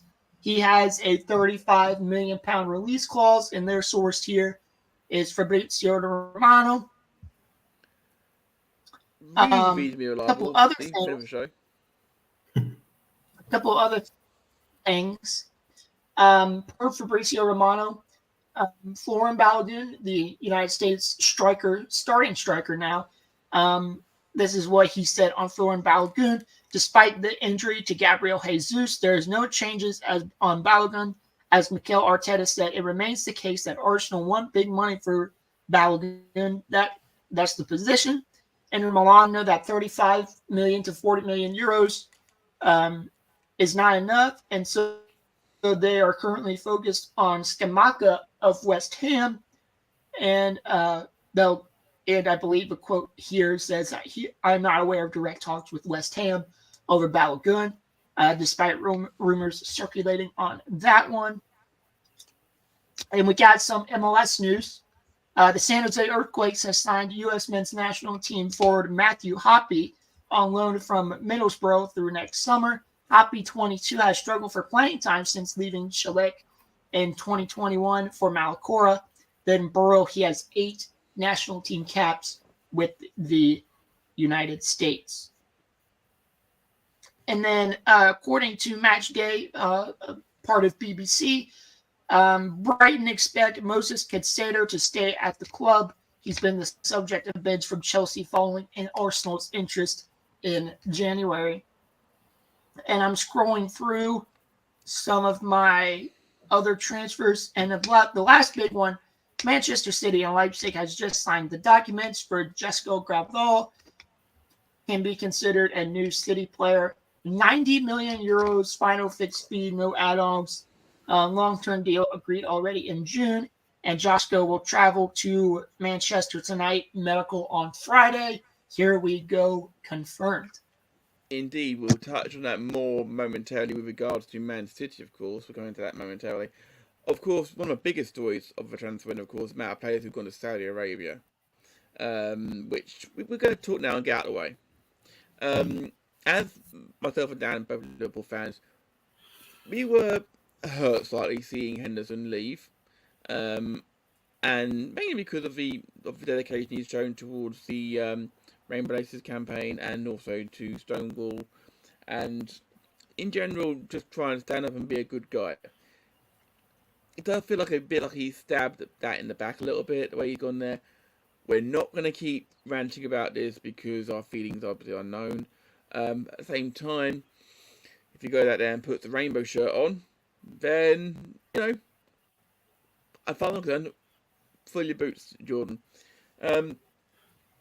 Look, we will touch on some of the other ones regarding Liverpool outgoings momentarily, but we also need to address the elephant in the room, as it were, which is the fact that arguably the best player in the world turned Saudi Arabia down, despite being offered 13. And this is, I'm quoting here from alleged contract they offered him, which was £13.3 million a week,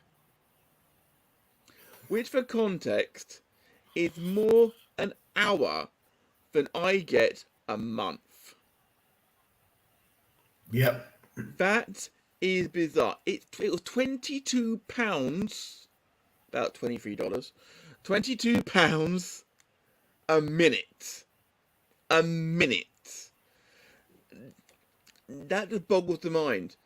And he turned it down. Not only did he turn it down, he refused to meet with the team, with the negotiation team, which flew to Paris.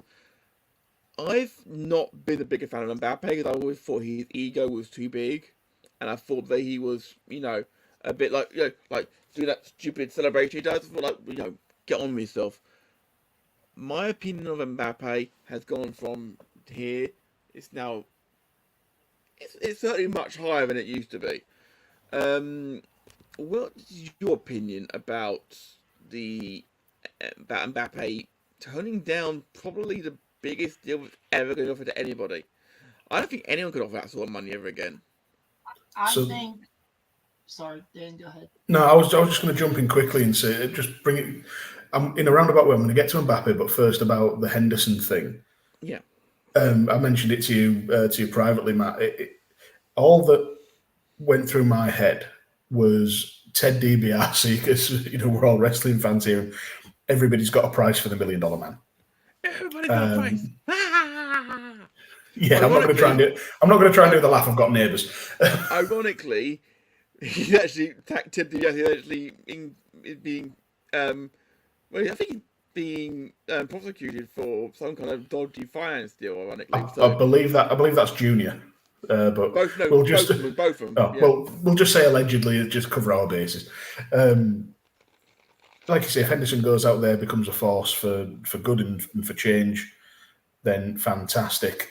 A lot of players have taken the money, and for Mbappe to kind of shit all over that theory, not everybody's got a price for the $1 Million man. For the $1 Million Man, I was quite impressed. It does add fuel to the fire that he's already agreed a deal with Real, and he'd rather stay in Europe to keep the competitive side of things up, because the Saudi Pro League, to me, is going to be for great respect. To America at this point, the MLS is a higher standard. Yeah, the Saudi League is going to be a bunch. I mean, it's going to be a bunch of players who've taken the money, who'll trot out, give it maybe 70%. But you'll get the odd one who's ultra competitive, which I could actually see Henderson being for all my misgivings about him for Liverpool over the years. I think he will give it. But yeah, it's going to be a bit crap. Get all the talent you want, but what does it matter if nobody's watching? And good on Mbappe for wanting to stay on the continent, really. What the Saudi League is, for me, it reminds me of what the Chinese Super League tried to do pre-COVID by offering these big money contracts to players who are at the end of their prime, and tried to be a competitor in world football. I see the Saudi League going the way of the Chinese League. You're bringing in these players who have had great European careers and that are just going after it for the money. It's not going to make for good entertainment.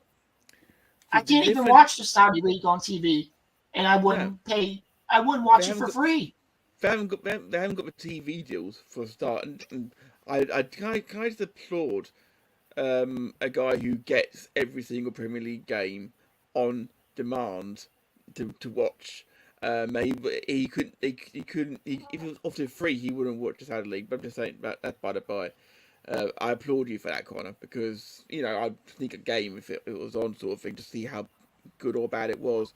The difference between the Saudi League and the Chinese League is the Chinese League is regulated completely by FIFA. For the most part, they also slapped on the import tax. They also had on there you have to have a certain amount of players who are from China, and then one of them had to be a starter.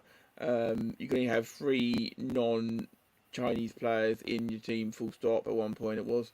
And because of that, people lost interest in it. And then COVID happened, and then all the investors pulled out of it. Problem with Saudi is that they're not regulated by FFP at all, and they've got all the oil money. And oil isn't drying up anytime soon for them. Until it does, but fact matter, so it scares me a little bit, but hopefully in time it will balance out a little bit. There is also the argument to be made that Saudi Arabia are just doing what the Premier League have been doing for the last 20 years, which is buying everyone up.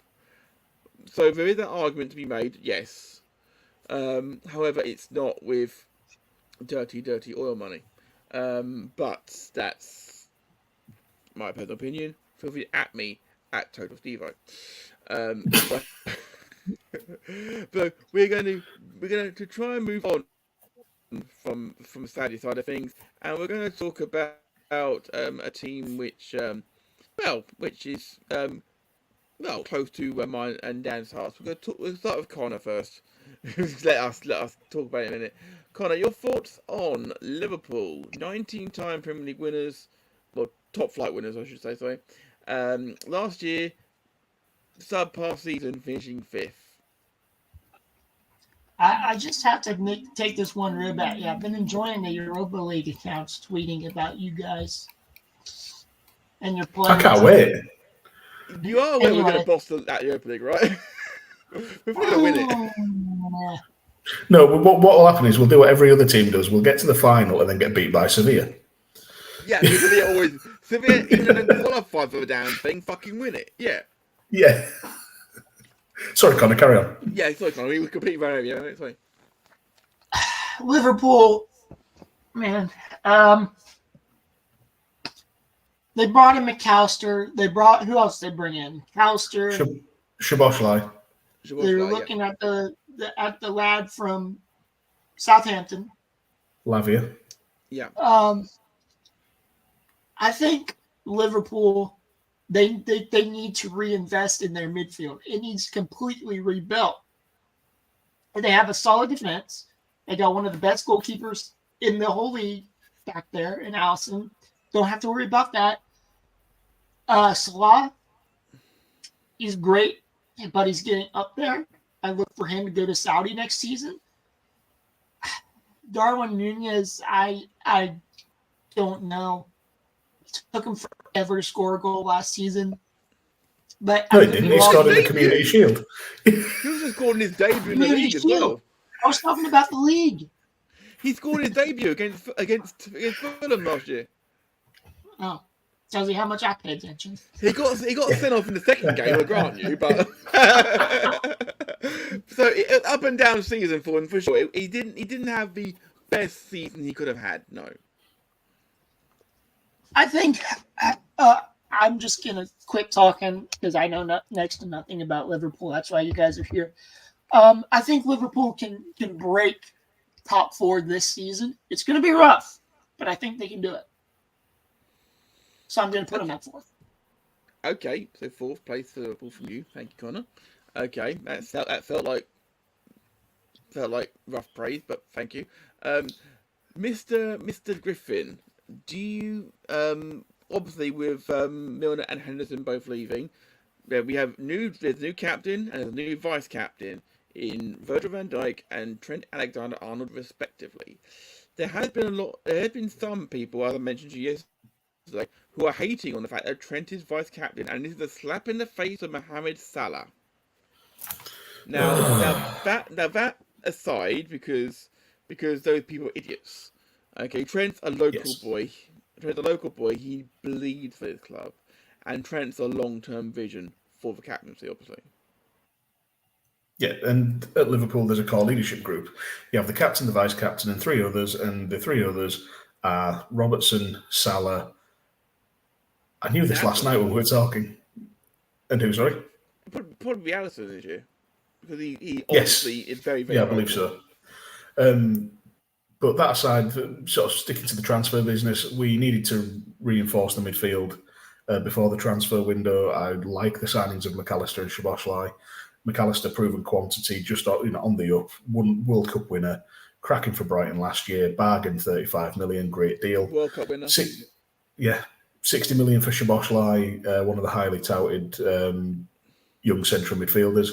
He's looked fantastic from what I've seen pre-season. Take that obviously with a pinch of salt. Captain of his country as well, so he clearly, Hungary are getting better as well, obviously. Absolutely. It's just the exodus that's become our central midfield. I firmly believe that Henderson and Fabinho were in Klopp's plans, but you don't turn down a combined 50 million for those two, given the way they played last season, and Henderson being, knocking on for his mid-30s now. We need another one or maybe two, whether that's Lavia, whether we revisit Kefren Turam, or I think there was a South American sort of wonder kid we were looking at as well. We'll see. I do feel that if he'd known Fabinho and Henderson were going to leave, he wouldn't have let Carvalho go to Leipzig on loan. But I feel that he may have been part of the deal to actually get Gibraltar in third place. Apparently not. Apparently they're completely separate, but who knows? Or, I just want to see Carvalho get some minutes in his legs and come back to us, because I was really high on him last season. He scored a couple of crucial goals for us. It's going to be very interesting. I think we're actually a right back short as well. I know Trent's going to play there and take the majority of the minutes, but with him transitioning into the midfield as well. But been playing Bradley there in pre-season. He did. Conor Bradley. Yes, had a good season for Bolton. Yeah, so that might be the logic, because obviously we signed Calvin Ramsey last season, and the lad just couldn't get it right. Yeah, he just couldn't get it right with injuries, bless him. So yeah, indeed. We'll see. Graham from Google Babcock in the chat is saying that he thinks that Salah will be an assist machine this year. That's impossible, of course, because with Jota, Nunez, and with Gakpo, Liverpool did let quite a few in the back in pre-season friendlies. Now they're friendlies, obviously, so they don't mean a great deal in terms of what you can always gauge. But in terms of going forward, they were banging goals in left, right, and centre, which is great. Obviously, I'm slightly concerned about the back, but once they settle into place, bear in mind they were playing one team in the first half, another team in the second half, regularly, which is, I don't like it when clubs do that. I find that ridiculous sort of thing. It's a bit like when Man United, will come to momentarily, went over to America for their tour. They sent the team to Texas because they wanted to prepare for a game. I don't forget who they're playing. I think it may have been Barcelona. And they sent the kids and Johnny Evans to go and play against Wrexham. Well, I dare say that it was sold to Man United against Wrexham, not Man United's academy versus Wrexham, when the tickets were being sold. So I had a problem with that, but we'll go into that momentarily. So Dan, Connor has said that Liverpool will break top four and finish fourth. Where do you think Liverpool are going to finish this season? Third. I'm going to say third. I put Arsenal second. I'm putting Liverpool third because we can't be as bad as last season. We did well to finish fifth. We had a strong finish. I'm still keeping the faith that we click and find enough to get back in the Champions League. I still think we're a little light in midfield on experience, but if it means Curtis Jones gets a good run out, if it means Harvey Elliott gets more minutes, who I still think could be a top player, then we'll find a way. I would like to see maybe a player along the lines of a Urian Timber, or a player of that profile who could play right back or centre back come in. But yeah, third for me. Yeah, like I said to Connor, I said it to Connor on Twitter, or X as it calls. I'm sorry, hands off Harvey Elliott. Okay. My personal opinion, and this is my personal opinion, and I'm naming my colour to the mast here. Champions for Liverpool. You might want to cover up a little bit. Your bias is showing. No. I'm fully confident. I'm fully confident that Klopp will steer us to the Premier League title this season. I'm fully confident. Well, I think Man City will have something to say about that, but to each their own. Given Matt's prediction history, that's us nailed on for mid-table. But it's one of those where I hope you're right. Okay, well, let's talk about something which may be equally predictable, which is newcomers to the Premier League in every shape of the word, Luton Town, a team which literally has their stadium in someone's backyard. The jokes are out there. It's fantastic. All the jokes have been made about them. Luton Town, last year's playoff winners from the Championship. I'll start. Go ahead. With this one. I like Luton Town. I like their non-league to Premier League story. But I hate to say it to all the Hatters fans out there, 20th place. You guys have spent a lot of money renovating your stadium. You haven't really made big splashes in the market. The rumor that I've heard, the only big name rumor that I've heard, quote unquote rumor, is you offered $10 million to Inter Miami to sign their star striker Joseph Martinez, which was, of course, turned down because Martinez is worth more than $10 million. Unless they start spending big, I don't see them.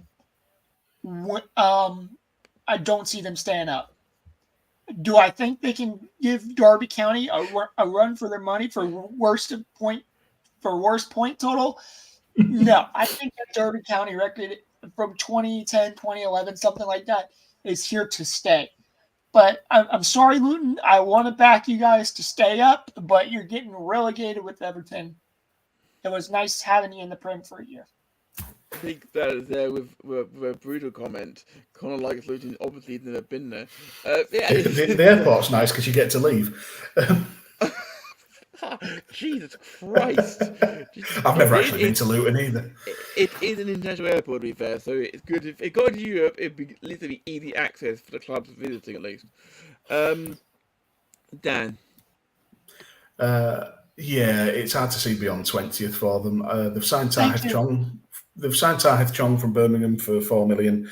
Obviously came through Man U's academy, so he'll bring something to the squad.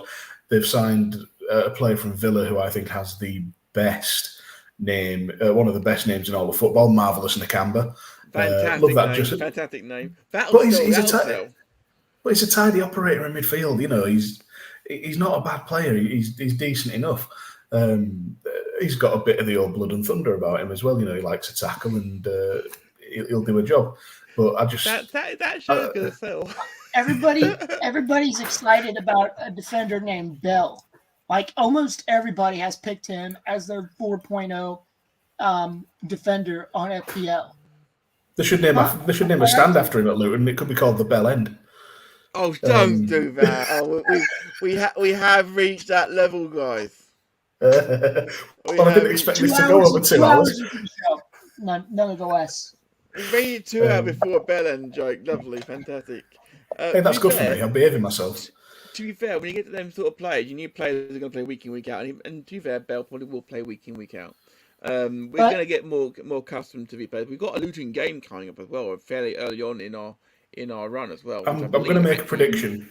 Yes. I'm going to make a prediction. Luton Town will beat one of Man City, Arsenal, or Liverpool at home. At home? Yeah. At Kenilworth Road.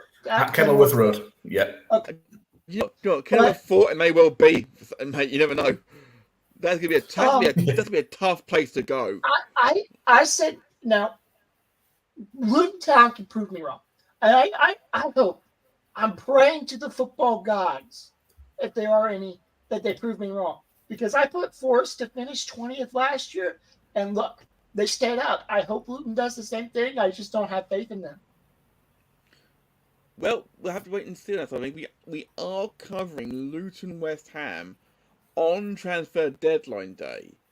Luton versus West Ham is happening, and then we'll be doing our transfer deadline day coverage as the window closes straight afterwards. It's going to be it's going to be a busy evening for us on that day, but it's going to be busy. Graham from Good Cop Back up in the chat is saying, can they beat Man United instead? Yes, please. That's fine. That works. Yeah, I was going for my top. I was going for my top 3 teams though, so you know. Yeah, and so I backed it up by saying, United have a bad habit of losing a place like that. New approach, by the way, probably be us. as the Man United fan, of course. And Rob in the chat is right back up. You think this is bad? I've recorded him when he's full of high percentage stout. But that's a fair comment. And speaking of stout, if you want to drink some wonderful high percentage stouts, you can go to tartarusbeers.co.uk, use the promo code UTTpodcast15 and get yourself 15% off. Can you get us one of his codes for the Volley, mate, by any chance? It'd be great. I'll have a word. But make sure you drink responsibly. Okay, back at the Volley, which is what we're talking about. Luton Town, yeah, I want them to do well, but I can only see him finishing 20th. But we could be we could be badly mistaken here. I guess we'll find out as the season goes on. People improving on before. Let's not forget, of course, the year Leicester won the league. I'm not saying Luton won the league. I'm not saying that, okay? But the year they won the league, they were one of our favourites to get relegated. So everyone can be wrong sometimes. Yeah, we can, and we'll see. But for now, they're staying at the bottom of all our leagues. Thank you, Rob. I appreciate it. You're welcome, Rob. I think I got one more relegation spot left. Likewise, in fact, and we'll come to them later on probably. We're going to transition quite quickly now to a team which is much changed from last season. Man City. Is it that much change? Not just Premier League champions, of course, but also they also, of course, are treble winners. Of course. Yeah, they should be for the amount. They should be for spending £1 billion. Manchester City. Absolutely. Manchester City. I'm going to make a prediction here. Champions again. Haaland's going to win the Golden Boot again. It's written in the stars. There it is. Yeah. That quick and blunt, is it? Right. Do you want to run through some of the transfer dealings quickly, Dan? Yeah, we'll do. Obviously, the big loss is Ilkay Gundogan going to Barcelona on a free. I think they've done admirably replacing him with Kovacic. So I don't think there'll be too much of a transition there. Riyad Mahrez leaving to go to Al Ahly for 30 million. So they managed to recover half of what they paid for him, which is quite decent for a player well into his 30s. But he'll be a sort of a missed squad player, apart from when he's taking penalties against Liverpool. Above all, apart from that, they're loaning out a load of their, or selling a load of the youth players. I can see Liam Delap's gone to Hull City on loan. Josh Wilson-Esbrand has gone to Reims on loan. We will talk about that fullback. To be fair, that fullback in question has legally been cleared of all charges. We can talk about him. Yeah, he's not welcome in the UK probably anymore, but because he maybe a nasty bit of work, but he's legally he is an innocent man. I was more concerned about setting myself up for libel or defamation of another player, but we'll talk about that off air. maybe so. But in any case, where is a City win the league for you as well, Dan? Yeah, they are. Unfortunately, City are the team to beat. They're going to have Varadol coming in soon, or Vardiol. I can't remember how his name is spelled. Vardiol is coming in. Yes. He's it's done, but it's the medical will be tomorrow, as touched upon earlier by Connor, of course. To answer Graham's question in the chat, Liam Delap is indeed Rory Delap's son. I don't think he's got quite as good a long throw as his dad, but I don't think he's really trained for that under Pep. Well, nowadays throw-ins are a big part of the game, of course, and it may be true. What it is. I do believe that Connor has relocated himself from his. My back is starting to hurt. My lower back is starting to hurt, so I had to move. The Dursleys have given him a bedroom. He's got a stick mic as well. He's got the full. No, but I had to move because my backside and my lower back is starting to hurt. A cushion could save it, so I said, I gotta get out of this closet. A game manager knows his back, so I'm starting to hurt. Right, okay. Right, okay. I'm gonna. And I lower the tone. You started it. I'm finishing it. My personal opinion said that before. Is Man City? No, I have nowhere to put my money. Man City third. You put Man City in third? That's right. And here's my reasoning. Okay, my reasoning is that Haaland, yes, is one of the most amazing scorers in the whole of Europe. Mm-hmm. But what happens if he, in the first game of the season, breaks his leg? Alvarez. But is he anywhere near the caliber player that Haaland is? No, no one is. But then they just find other ways to score goals. It's what City do. True, but I'm just saying that Gundogan was a player they could go to for those sort of moments. Mahrez did those sort of moments. I'm just thinking that they've lost a couple of big players who gave them big moments in times. Kovacic is a great sign they brought in, but he's very much a holding player rather than a player that gets forward more like Gundogan did. Plus, Gundogan was the captain. You know, who is the captain now at Man City? Seriously, I don't know. I was asking who the captain was last season because I just didn't know. It was Gundogan. Yeah, yeah, I know it was, but Gundogan. You went through the game. You didn't know who City's captain was because you didn't need to know. There's such a well-oiled machine that it just went unnoticed. To my mind, that's just sort of how it went. And you look at the likes of Foden stepping up. De Bruyne's still there. Yeah. I know De Bruyne's more of an assist machine, but I can't see them dropping off. Grealish can step up. Bernardo Silva's still there. Rodrigo's still there. Calvin Phillips. Well, he's good at winning free kicks. Yeah.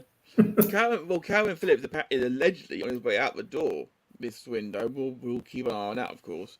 Wouldn't mind him at Liverpool. Nor would I. Rob in the chat is saying, have they banned drying the ball with towels and Prem as well as the Football League this year? If so, there's significantly less long throws. Yes. No towels allowed for drying the ball when you're. Sai says, is Conor going to sing us a song? I don't believe that was in his ideas. Graham and Google will be glad about the decision, Conor, when you enter the 5th hour. It won't be 5 hours, Graham. We're running through quickly. Hopefully, Matt will take my bet that Man City will finish in the top 2. Nope, third, Graham. I'm sticking with it. If I'm wrong, I'm wrong. But yeah, I've been wrong many times before, and I will be many times again, no doubt. Right, we'll go to the red side of Manchester now, and touch on the team that finished 3rd in the league last year. Who wants to start the ball rolling on Man United? Go Conor, go for it if you want. All right, so I'm going to go ahead and say it. I think I have 1 or 2 more spots left in my top 4. I was debating between putting United 3rd or Newcastle 3rd. Wait. Oh, Man City, Arsenal. Who do I have in 3rd? Liverpool? You put us 4th, mate. Oh. You put Liverpool 4th, so 3rd is still available to you, yeah. Okay. So I was debating between putting Newcastle 3rd and United 3rd. I think I'm going to give United that 3rd spot. They brought in Mason Mount, Onana. They let go of De Gea. But off the top of my head, I can't remember any big signings or transfers they had. So I just think they'll finish the same that they did last season, 3rd place for the Red Devils. Yeah, that's fair enough. That's a cool one. Right. United's a funny one. Mount is a quality player. He's proven that at Chelsea and for England. They absolutely got robbed for the fee. 60 million quid for a player in the final year of his contract is ridiculous. And Man United supporting friends of mine have said exactly the same. Chelsea put their trousers down for sure there. Yeah. Onana, player that Ten Hag knows, so can get the best out of.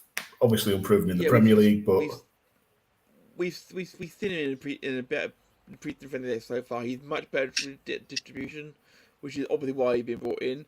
De Gea is very much a good shot stopper, but distribution is probably not his best part of his game.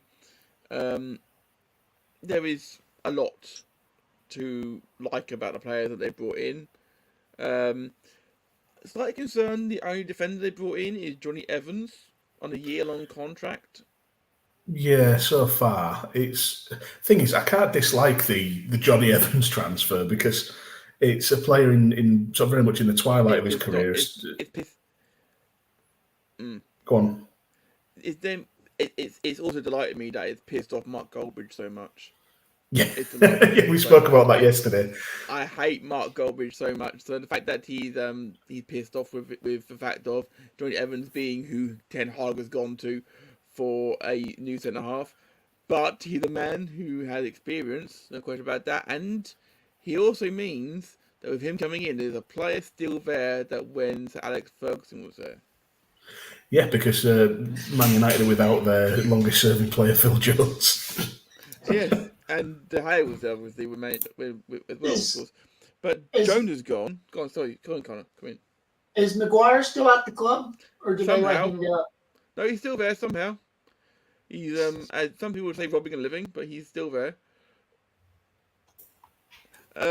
I'm slightly more alarmed that they've let such a talent as Anthony Elanga go.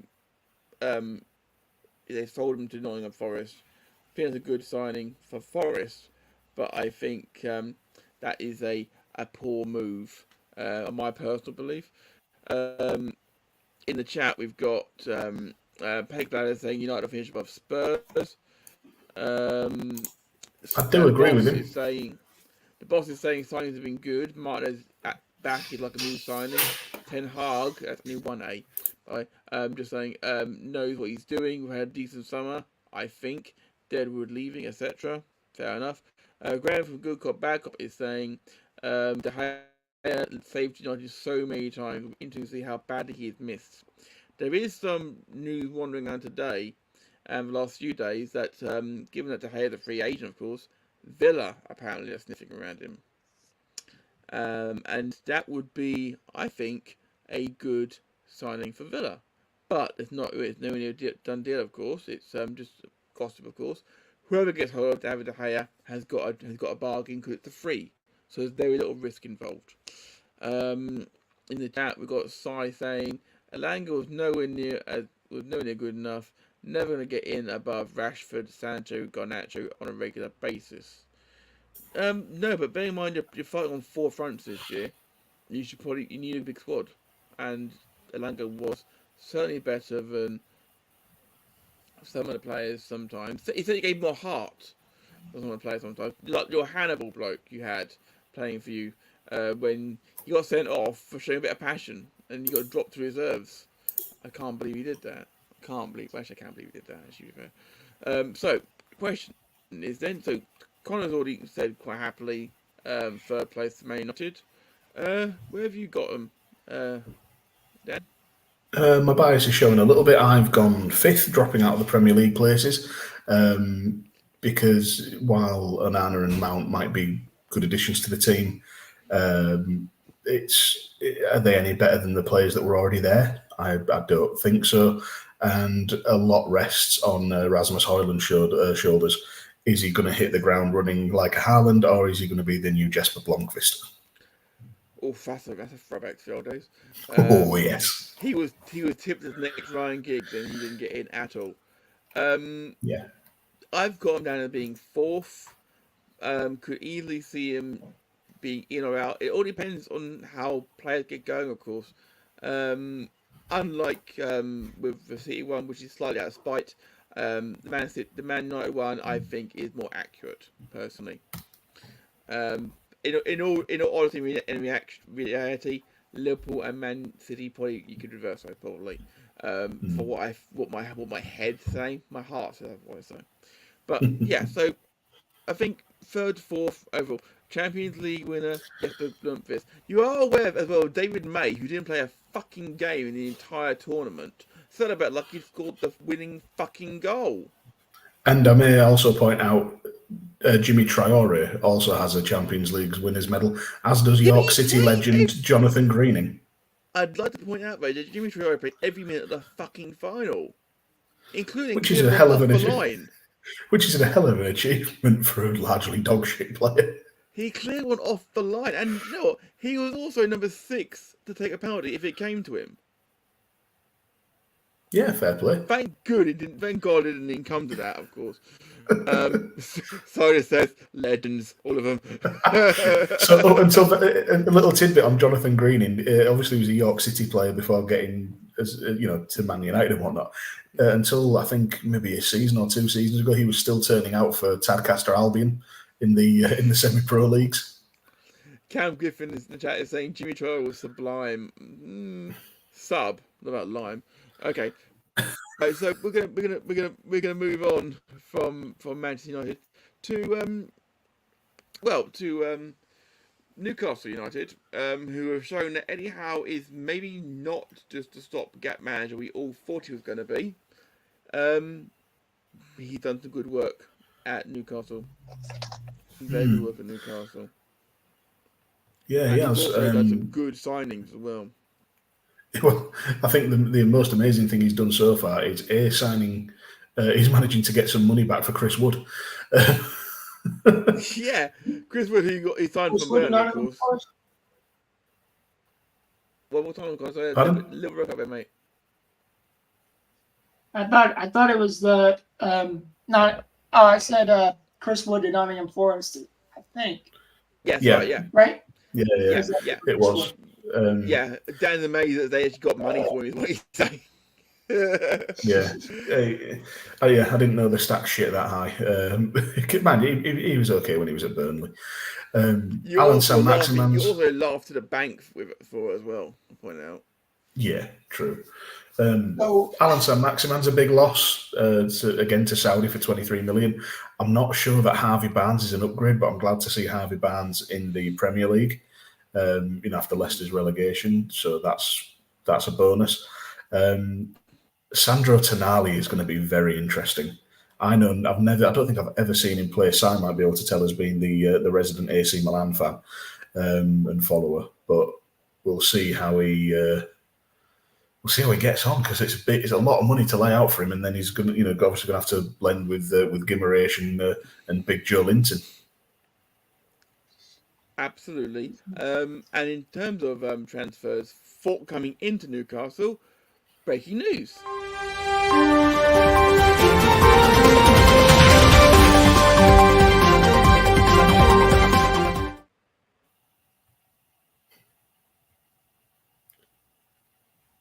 Is this Tino Livramento by any chance? What's the breaking news? It took time to come in. I do apologize about that, guys. Okay, yeah. A new signing had been confirmed that Newcastle have agreed a deal worth £32 million for Livramento from Southampton. Again, another player I'm happy to see back in the league, because Livramento had a really good time until I believe he got injured at Southampton, which kept him out for a spell. Exciting young player. It does concern. I think concern me. It doesn't really concern me because I'm not a Newcastle fan. But it amazes me they brought another right back, seeing as Kieran Trippier is their captain. Well, Trippier's also getting on. True. But at the same, does that mean they're going to move Trippier on? They're going to move him to left back? No. What does that mean? It means that they're buying a young right back to study under Trippier, act as the understudy, maybe a bit of rotation coming in. But Trippier will start the majority of games. American international Serginho Dest is a free agent. I mean, Barcelona released him of his contract. That's bizarre. He's looking for a club. And I think he can walk into most Premier League teams as well. He's a quality right back. I mean, I think that there's players there's clubs like maybe a club like a Burnley, for example. I'm just saying, he's relatively low cost. You got to pay wages, you got to pay transfer fee. It would be relatively good. I didn't even know about that one. So a good shout there, Connor. We've got people Pig Bladders saying, Newcastle finished by Spurs, you seeing a trend yet? Yes, we are seeing a trend, mate. Yes. We are seeing a trend, yeah. Cam Griffin is saying, they sack a higher look at Weghorst. Played a bit at Milan, the fan adored him. So that's Tonali, I'm guessing you're talking about, obviously. Fans did adore him, absolutely. And they made some good signings for sure. I think he's going to be a good signing for Newcastle. Newcastle, say what you will about their Saudi owners, but Newcastle they were terrible. They were up and down before the takeover. And I think if the takeover didn't happen, I think it was the 2021 season, 22 season. If that takeover doesn't happen, Newcastle would possibly be a championship team right now and not a Champions League club. Yeah, absolutely. Eddie Howe turned that club around, possibly one of the best English managers out there right now. He could genuinely be the first English manager to win the English Premier League. That is amazing that no English manager has won the Premier League. After 30 years. I'm just saying right now, if Eddie Howe didn't have a club job, he would be the main man for England right now. Southgate would not be there. Still might get up to Southgate. For sure. So the question we have then is, where are they going to end up in the league first? We'll start with Connor. I think my fifth. Let me think about this. I'm going to say 8th because I think Newcastle is going to put all their eggs into the Champions League basket, and I'm going to make a bold prediction. I think Newcastle is going to make a fairly deep Champions League run. I think that's going to happen. Do you know what? It was the thing that I saw Dan cock his head at one time, like, "Are you smoking something, sir?" And I was thinking, like, "Are you sure?" Then he rationalised it, and I sort of like his thinking there. I'm not going quite as bizarre as that. I hope it might be going first, Dan, with my pick for where I think they're going to finish. I think they're going to finish 5th, because I think they're going to focus on the Champions League, as you said. They're going to focus on the Champions League, but because if they end up winning the Champions League, they need to finish top 4. And let's face it, the Saudis want to win the Champions League. Of course they do. Everyone wants to win the Champions League, but of course, Premier League is obviously a big deal. What about you, though, Dan? Are you of the agreement that they're going to focus on Champions League, or are they going to be in more elevated position? Newcastle are the beneficiaries of my bias and me putting Man United in 5th outside of the top 4. Because by virtue of Man United finishing 5th in my table, Newcastle finished 4th. I think Eddie Howe's developed a good set of players. They have invested heavily, but I think they've followed a slightly Liverpool model in that they've brought in players who all have a very sort of team-oriented mindset. They work for each other. He's brought the best out of players like Joe Willock, who with the best will in the world isn't the best player ever, but he gets something out of him. They paid a lot of money from before the Saudi money came in as well. Yeah, they did 25 million for Willock, I believe it was. Yeah. I remember we actually, when Tekkers was going, we actually were doing Bruce's last game in charge. We actually covered it. Was against Tottenham. Bruce's last game in charge with the Saudi owners in charge for the first time. There were people there wearing the full Saudi gimmick. I'm like, that doesn't look good. We haven't seen quite many burgers this time, thank goodness. Because it's funny a few times, but after about 2 or 3 times, it gets boring. Like what Newcastle fans did, wearing the whole how do I put this? The whole traditional dress. Yes, I was trying to think of a word to put that so nobody gets offended. That would never fly here in the United States. No, we thought it with Mohammed Hassan. Wow, throwback wrestling reference. I don't know. But to get back onto the football terms, I like Newcastle United. They're a fun team to watch.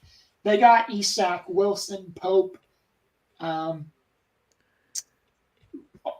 players that I like to watch. I think Newcastle's going to have a good season.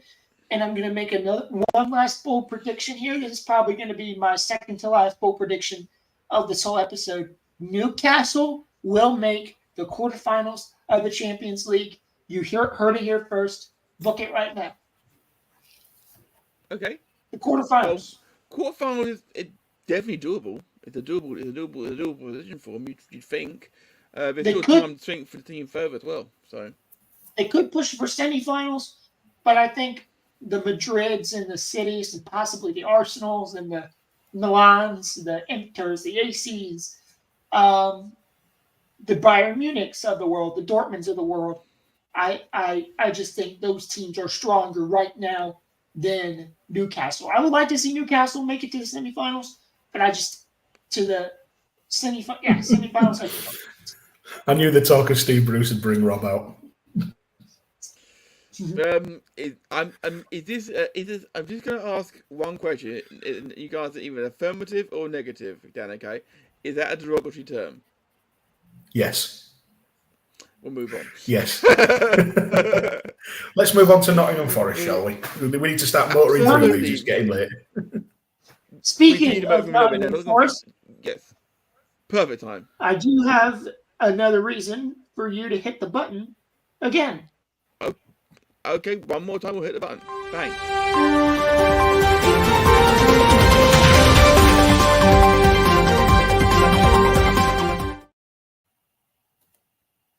Friend of the show, Fabrizio Romano, tweeted an hour ago, Nottingham Forest has submitted an official bid to AS Roma for Roger Ibanez, proposal worth around 25 million euros.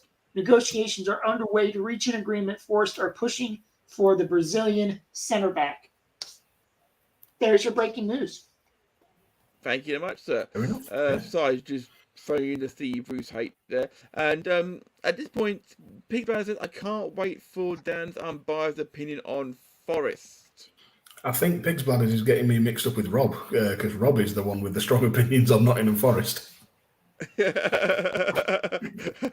Yes, as your younger sibling mentions, what's your thoughts on Notts Forest? There's no such team. It's Nottingham Forest and Notts County. There's no such team as Notts Forest. Notts County.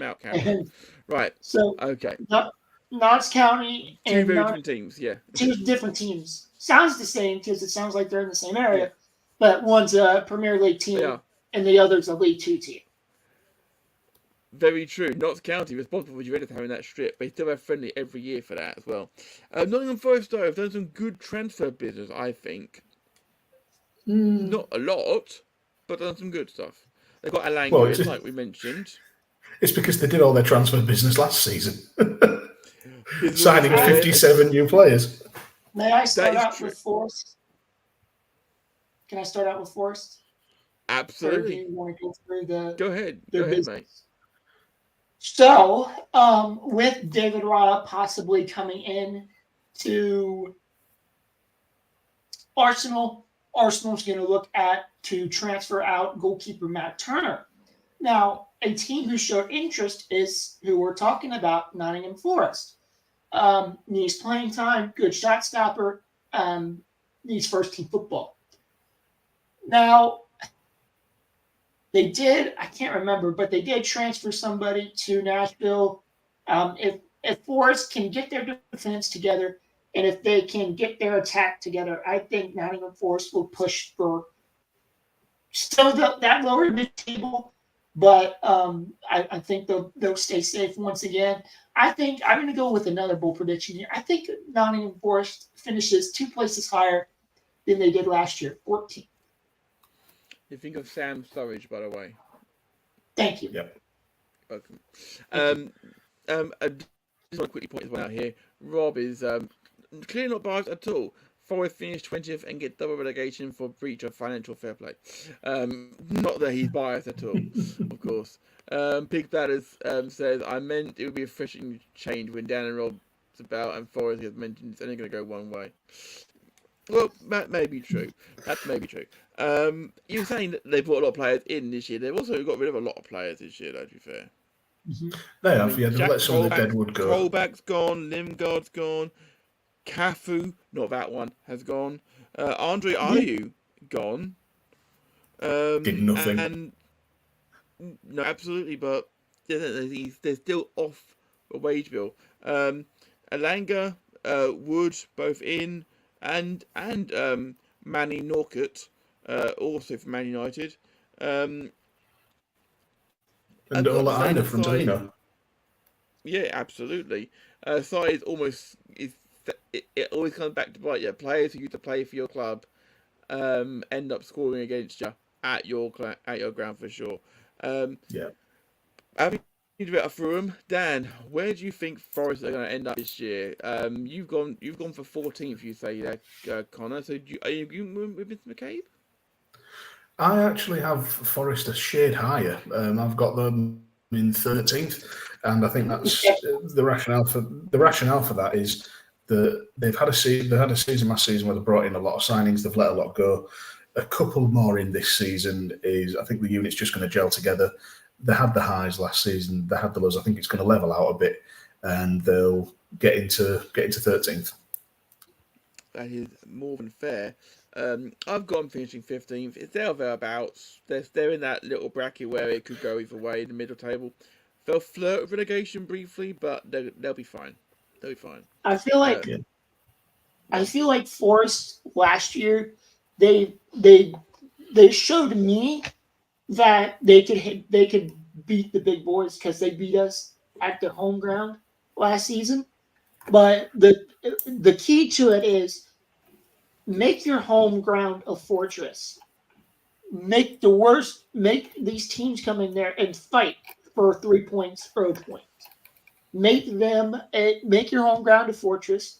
If they could make the city ground a fortress and score some goals on the road, they were horrendous on the road last season. Probably the worst road form out of any club outside of the relegated 3 last season. If they can somehow manage a couple points here and there on the road and make the city ground, get a couple early season wins at the city ground, turn it into a hard place to play, they'll be fine. And they got to sign a goalkeeper too. They can't do this goalkeeper limbo for another season. If they stay in goalkeeper limbo, they're going back down to the championship. What you say if they're bringing in Raya, then maybe bringing in Turner. They're looking at Matt Turner as a possible. That could be a good signing for sure. Yeah, I've got them in 15th, as I say. So Forest, we think we'll be fine, but we'll improve on last season despite the fact they're cutting quite a few out. Cam with a big claim here. De Gea to Forest. Is that Forrest Gump? Because that's how you spelt it, kid. Yeah.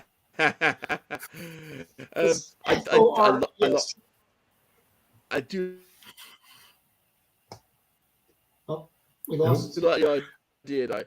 Right, we're streaming the last into the 14th here. With Sheffield United, last year's championship runner. I'll let now one of the players Sheffield United brought in. Okay, Dan, would you like to go with Sheffield United, please? One of the players, of course, is obviously from Arsenal. Austin Trusty, who I thought was a young player that was bought for the future. Turns out he's actually 24. They've shipped him out for $5 million. One interesting signing for Sheffield United is former Liverpool youth player Yasser Larouci from Troyes on loan. Interesting to see how he does. They've had a lot of big players retire or go on a free. From the last one in the Premier League, Ender Stevens has gone to Stoke on a free. Jack O'Connell's retired. Billy Sharp, who has been club captain, has been released. I don't think it's good to Sheffield United this time. I can't remember. They let go their top striker the past couple seasons. He's at Derby County now. Yes. Oh, no, a while back. They've just sold, the deal's not complete yet, but they're losing Iliman Njai, who scored 15 goals for them last season. He's on the move. Ollie McBurney's not proven at the top flight. I can't remember the other lad's name. They just let go one of the top players. He's now. Yeah, Iliman Njai. Yeah, he's gone. So that's, for me, Sheffield United finishing 19th. So 19th for you. What about you, Connor? I got Sheffield United. I'm going to go against the popular crowd here because a lot of the pundits and the YouTubers and the Twitterverse, they have Sheffield United finishing 17th. Some have them finishing 19th, bottom of the table. But I got Sheffield United barely surviving by the skin of their teeth, 17th. 1 point above the relegation zone. And I believe I have the 19th spot open, but I think they finish 1 point better than Everton. Okay. And for my last relegation spot, I got it's one of those bold ones, but you can kind of see it, and I'll get to that when we get to that team. Okay, excellent. I don't want them to go down, but I think they will be 19th. I don't want them to. I like some of the football they play. They've still got some time, as with all these clubs, they've got some time to bring more players in, of course. We've still got 29 days, 19 hours and 45 seconds, as I say it now, left in this transfer window. So there's plenty of time for more stuff to be done. But it as things stand, there are teams that are better than them, unfortunately.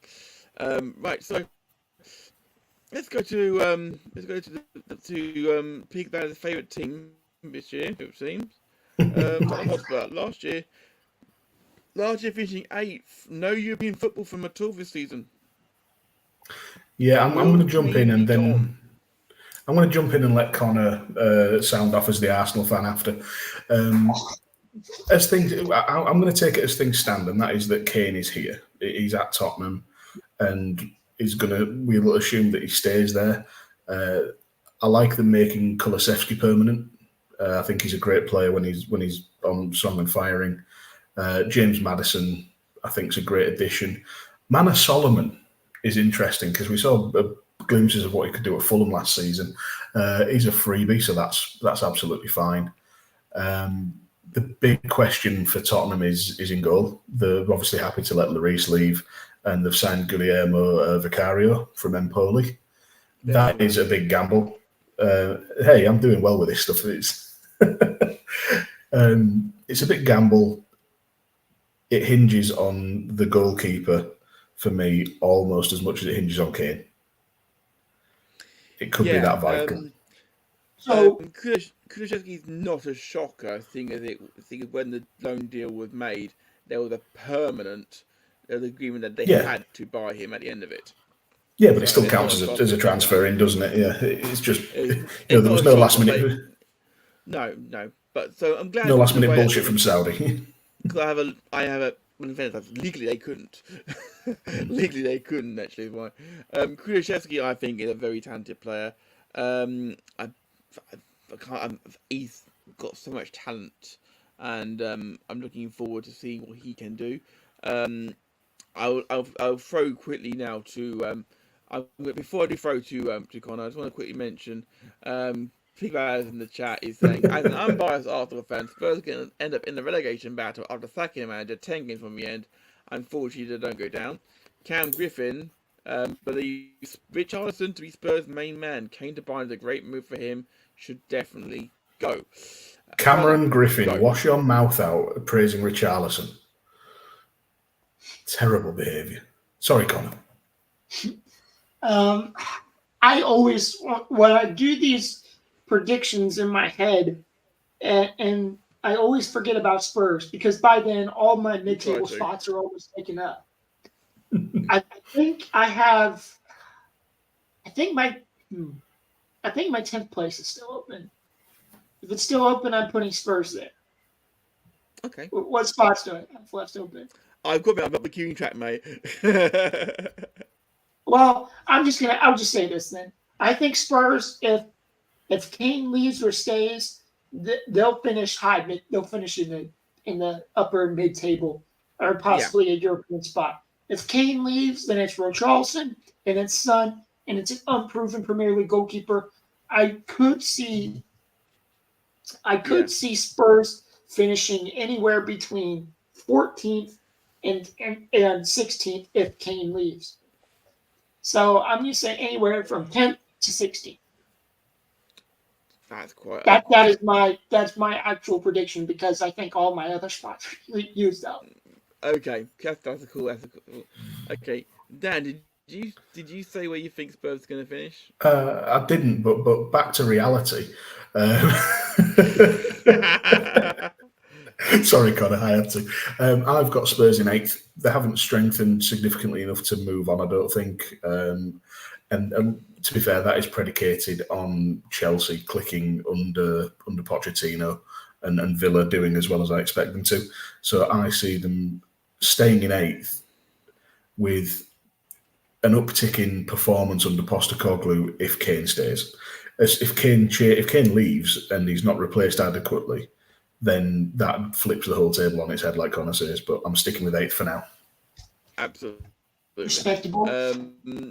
Pig Batters says like Kane should go just to get some silver before he retires. Sai is saying that Cam got full named. Absolutely. And Cam says not praising, didn't say he'd be any good, just that he'd be up top for Spurs. And that may be the truth. So my mother Sai, outrageous from Yoda. You didn't get full named. I didn't use your middle name. Okay, well in any case, we'll move on from that if we have a domestic here. There has been some rumblings that that Spurs are going to throw their hat in the ring for Mbappe and try and get him on a loan deal for the season, which would be an amazing get for him, obviously. If Kane goes, that would be out there. I don't think he'll go to Spurs, but I'm saying if it happened, it would be phenomenal, obviously. It'd be proof that we live. It'd be proof that we live in a simulation and the bastards controlling it are playing Football Manager.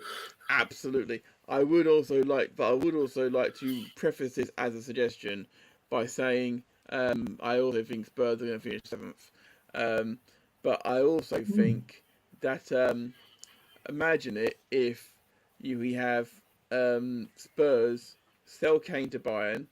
Bayern don't win the league this year, and Spurs win a cup. That would be highly amusing. Could you imagine that if Kane leaves to win silverware? It reminds me when Michael Owen left Liverpool. He said, "I'm leaving to join Real Madrid because I want to win the Champions League." And then Liverpool win the Champions League that season, and Real Madrid get nowhere. Yeah. Sorry, the chat is saying Mbappe's always said no chance of. I'm just saying there were rumours going around, so okay, so it is what it is, sort of thing. We also think it's going to happen, but a lot of rumours. I think Mbappe has been rumored to almost every single club in the Premier League at this point. Apparently, he's going to be coming round to paint my fence next weekend. I think Matt might be just having a quick chat there, so we'll move swiftly on to West Ham, and this will be swift because the only things of note they've done is get rid of players. They've sold Declan Rice to Arsenal for 105 million. Yep. Arthur Masuaku's gone. Manuel Lanzini's been released, and then a bunch of youth players have come on. The only signing West Ham have made is Sean Moore from Cliftonville in the Irish League. All right, I have no idea who that is. Exactly. But I think West Ham, if they don't sign anybody, they're going to be in a relegation fight. Like, I'm not even joking. You have to spend that money that you got from Declan Rice. You absolutely have to. If you want to stay in this league, you have to spend. And there's still weeks left in the window, but I think for the... Yeah, they're trying to buy Conor Gallagher, I believe, from Chelsea, which would be a good signing, for sure. Problem is that much like when Liverpool sold Torres to Chelsea way back in the in 09, something like that. Everybody knew Liverpool had the money. Everybody knows West Ham have the money. Yeah. So everyone is going to tack on 20 million, 30 million, because they know West Ham have got it. So there's no excuse for them not to spend it. Problem is that there are budgets to stick to. Now, as you have both already mentioned as well, there is still 29 days left in this window. There's plenty of time for lots of bits to be done. But right now, West Ham, it is looking a little bit bare bones. But at the same time, apart from Declan Rice leaving, that team is relatively still strong. It is, but they do need to, I think they need a bit more firepower up top. Skamaka hasn't, I don't think, been given the opportunity really to hit the ground running or even walking. And now they're potentially selling him on. Even Mikel Antonio is looking likely to leave. I've also heard rumours of apparently a bit of behind-the-scenes manoeuvring to have David Moyes less involved in the transfer policy, leaning more towards a director of football type thing. So we'll see how that. Don't like that. Yeah, well, we'll see how much. We'll see how how it pans out. Thing is, there's teams in there who I just at the core of who I see as inferior to West Ham, and they've got the European football, yes, but they've already shown they can do that. They can do it in the Conference League. I don't see them being any better off or any worse off than they were this season. So I think they're going to stay dead last in 14th, but with potentially a half-decent cup run under the belt. Okay, cool. Connor, where are you slotting him in? Muted, apparently. Yeah, he's muted himself. I'm going to unmute him for There we go. I think West Ham will finish 16th. Wait. You know what? 14th. Screw it. Unless they make a big name signing, I see them fitting comfortably in 14th place. They could be in an early relegation battle, but I just don't know. Time will tell. I'll have to watch West Ham, which I really don't want to, but I'm going to anyway. Wow. Wow, my stepdad will be disappointed. But and for any West Ham fans watching, yeah. They're in that sort of area for sure. I mean, I've put them in 11 because I had to put them somewhere. They're in that 11 to 15 bracket for sure. Because anyone like from 9th to 15th, that sort of wedge of the league is so interchangeable because they're mid-table teams. It's okay of like, can they stay away from relegation, and do we get a cup run from them apart from the European side of things? I would like to see, if I was a West Ham fan and on top of the Europa League run, I think West Ham can make a Europa League run, but then they'll have to play Liverpool and they'll get knocked out. But if we get knocked out in the later, if I was West Ham, we get knocked out in the later stages of the Europa League, but we win a EFL Cup, then that's a successful season. Plus, you're staying in the Premier League. My stepdad literally was walking around for weeks after, because he was in Prague for the final as well, and he was walking around for weeks saying, "How was your season? Did you win a trophy?" You know we didn't, Colin. We won one. He said, "It's a Mickey Mouse trophy." There's no such thing at European level. There's no such thing as a Mickey Mouse trophy for me. No. It's a European trophy, which is recognised by UEFA, but this is a trophy where if you win it, you go to the next level, which is what it always should be. If you win that trophy, you go to the next level. Win the Champions League, you go to the Club World Cup and the Champions League as well, obviously next year. But that's what happens, and I have no problem with that. And to be fair, the amount of clubs there are in the world now, because the amount of different countries there are now, because every I mean, bearing in mind when the Champions League started, the Berlin Wall had just fallen. So many new countries were formed after the breakup of the Soviet Union. Let's not talk about that side of things at the moment, because we may be going back there, it looks like. It's looking more and more crazy, more and more clubs joining. we need that Conference League. But this is another time for that. We'll maybe debate that during international break, because that could be quite a good topic to bring up. Do we need 3 European tournaments? I'll tell you what, though, guys. I'm going to set as a challenge right now. Can we get through the final team and get this under 3 hours? All right, let's do it. Wolverhampton Wanderers. Well, hold on. Sorry, the boss in the chat has said, the trophy. Not many handed out in this season. Nothing is Mickey Mouse in my mind. Is that because you haven't won? Fuck all, sorry. Cam Griffin in the chat says it was an entertaining final as well. In all fairness, particularly the last kick of the game to win it as well. As you say, Wolverhampton Wanderers, go, Dan.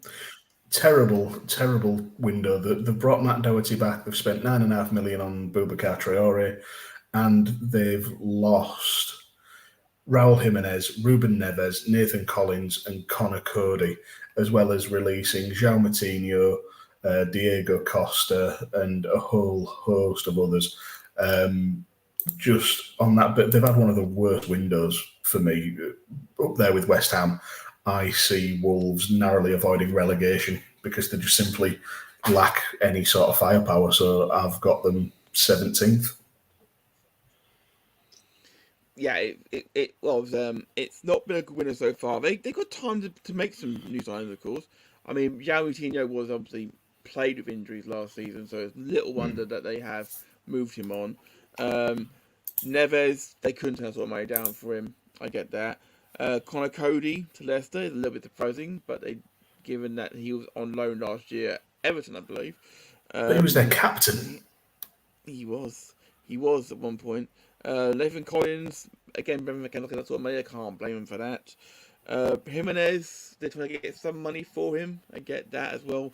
But it's the fact they haven't replaced them with anybody. Yeah. That's the big. That's exactly it. And they've got some money from it as well. They got close to 80 million from the player they've sold. So it's not that they haven't got the money. So they need to improve for sure. Cameron in the chat is asking if Adama Traore has gone as well. Just about, yeah. He's out of contract. He's not signed on, but he's free to negotiate with other clubs. Yeah, for sure. Where are we ending up then? For me, sorry, Connor, go on, because I've already said 17th. I'm going to go with what Dan said as opposed to everything, but I got them finishing 19th. Going down, okay. Going down, okay. We seem a little bit split on this. I mean, I've gone finishing 14th. They're a team which I've got to admit I didn't give much time thinking about, because I thought, well, they'll be fine mid-table. I hadn't looked at their transfers for this one because I thought, well, Wolves always stay up. They might not do. Connor may have a good point here. They may have a very good point here. UGT Rob in the chat is saying Huddersfield Town legend Connor Cody, and he's also saying that the Bears Cup League One with a Mickey Mouse trophy, and Bradford City sent in tokens on the back of a box of treats to qualify for the Intertoto Cup, so that's a Mickey Mouse Cup too. Sai says, just had to rewind it and make sure I heard Matt properly. Not one, fuck all. They did win the League Cup last season. I'm okay. I'm sorry. I was just doing it to wind you up, and it clearly worked. I better be careful though, because I might get fired from my own show, mightn't it? Well, yeah, you don't cross the boss. Yes. Or you're fired. Might come out of his lips after he did this past week on charity, of course. So, one of the things that Wolves are going down, and two of the things they're going to be bottom half. That sounds about right, I'll be honest. So, we did rattle through that in under 3 hours, which I'm actually quite impressed about, thinking how we were slowing down halfway through. But it was going to show we have a lot to talk about. Guys, thank you so much for sticking with us for the last 3 hours. If you've enjoyed jumping in and out, then we love that as well. If you're watching us on demand, fantastic. We need to get out of here at some point because it's touching 11 o'clock here in the UK, and obviously back in the States it's getting close to 6 p.m. there. We will be back next Friday. We will be back at the math time, Matt. It's 7:45 UK. and that would be 2:45. 2:45 Eastern time. This will all be up on X and on the Facebook pages, of course, about when we're starting. Of course, we are starting the season with Burnley versus Manchester City. The first time ever we've ever covered a Burnley game. What could possibly go wrong? All right, they're facing the champions. It's going to be a great time. That's what could go wrong. It'll be a good time. We welcome you all to come and join us in the chat. And in the chat, we have Better Late Than Never. We have Fitch has popped in to wave, head to hairy house of himself. He's being chastised, but Better Late Than Never. Everyone's saying hello to him. Hello. It's always good to see you, Fitch. How about we quickly sound off with our handles on X/Twitter, about what we want to call it. Konor McCabe, how can people get in touch with you? What should be following if you want to hear about your latest transfer news? So my the account that I'm on the most in my football account is @ConorKnowsFooty. On the X machine or the Twitters, whatever you want to call it, you can follow me on there for general nonsense, crew talk, and some transfer talk as well. I've just been doing a lot of retweeting recently because there's really nothing else to do for transfers.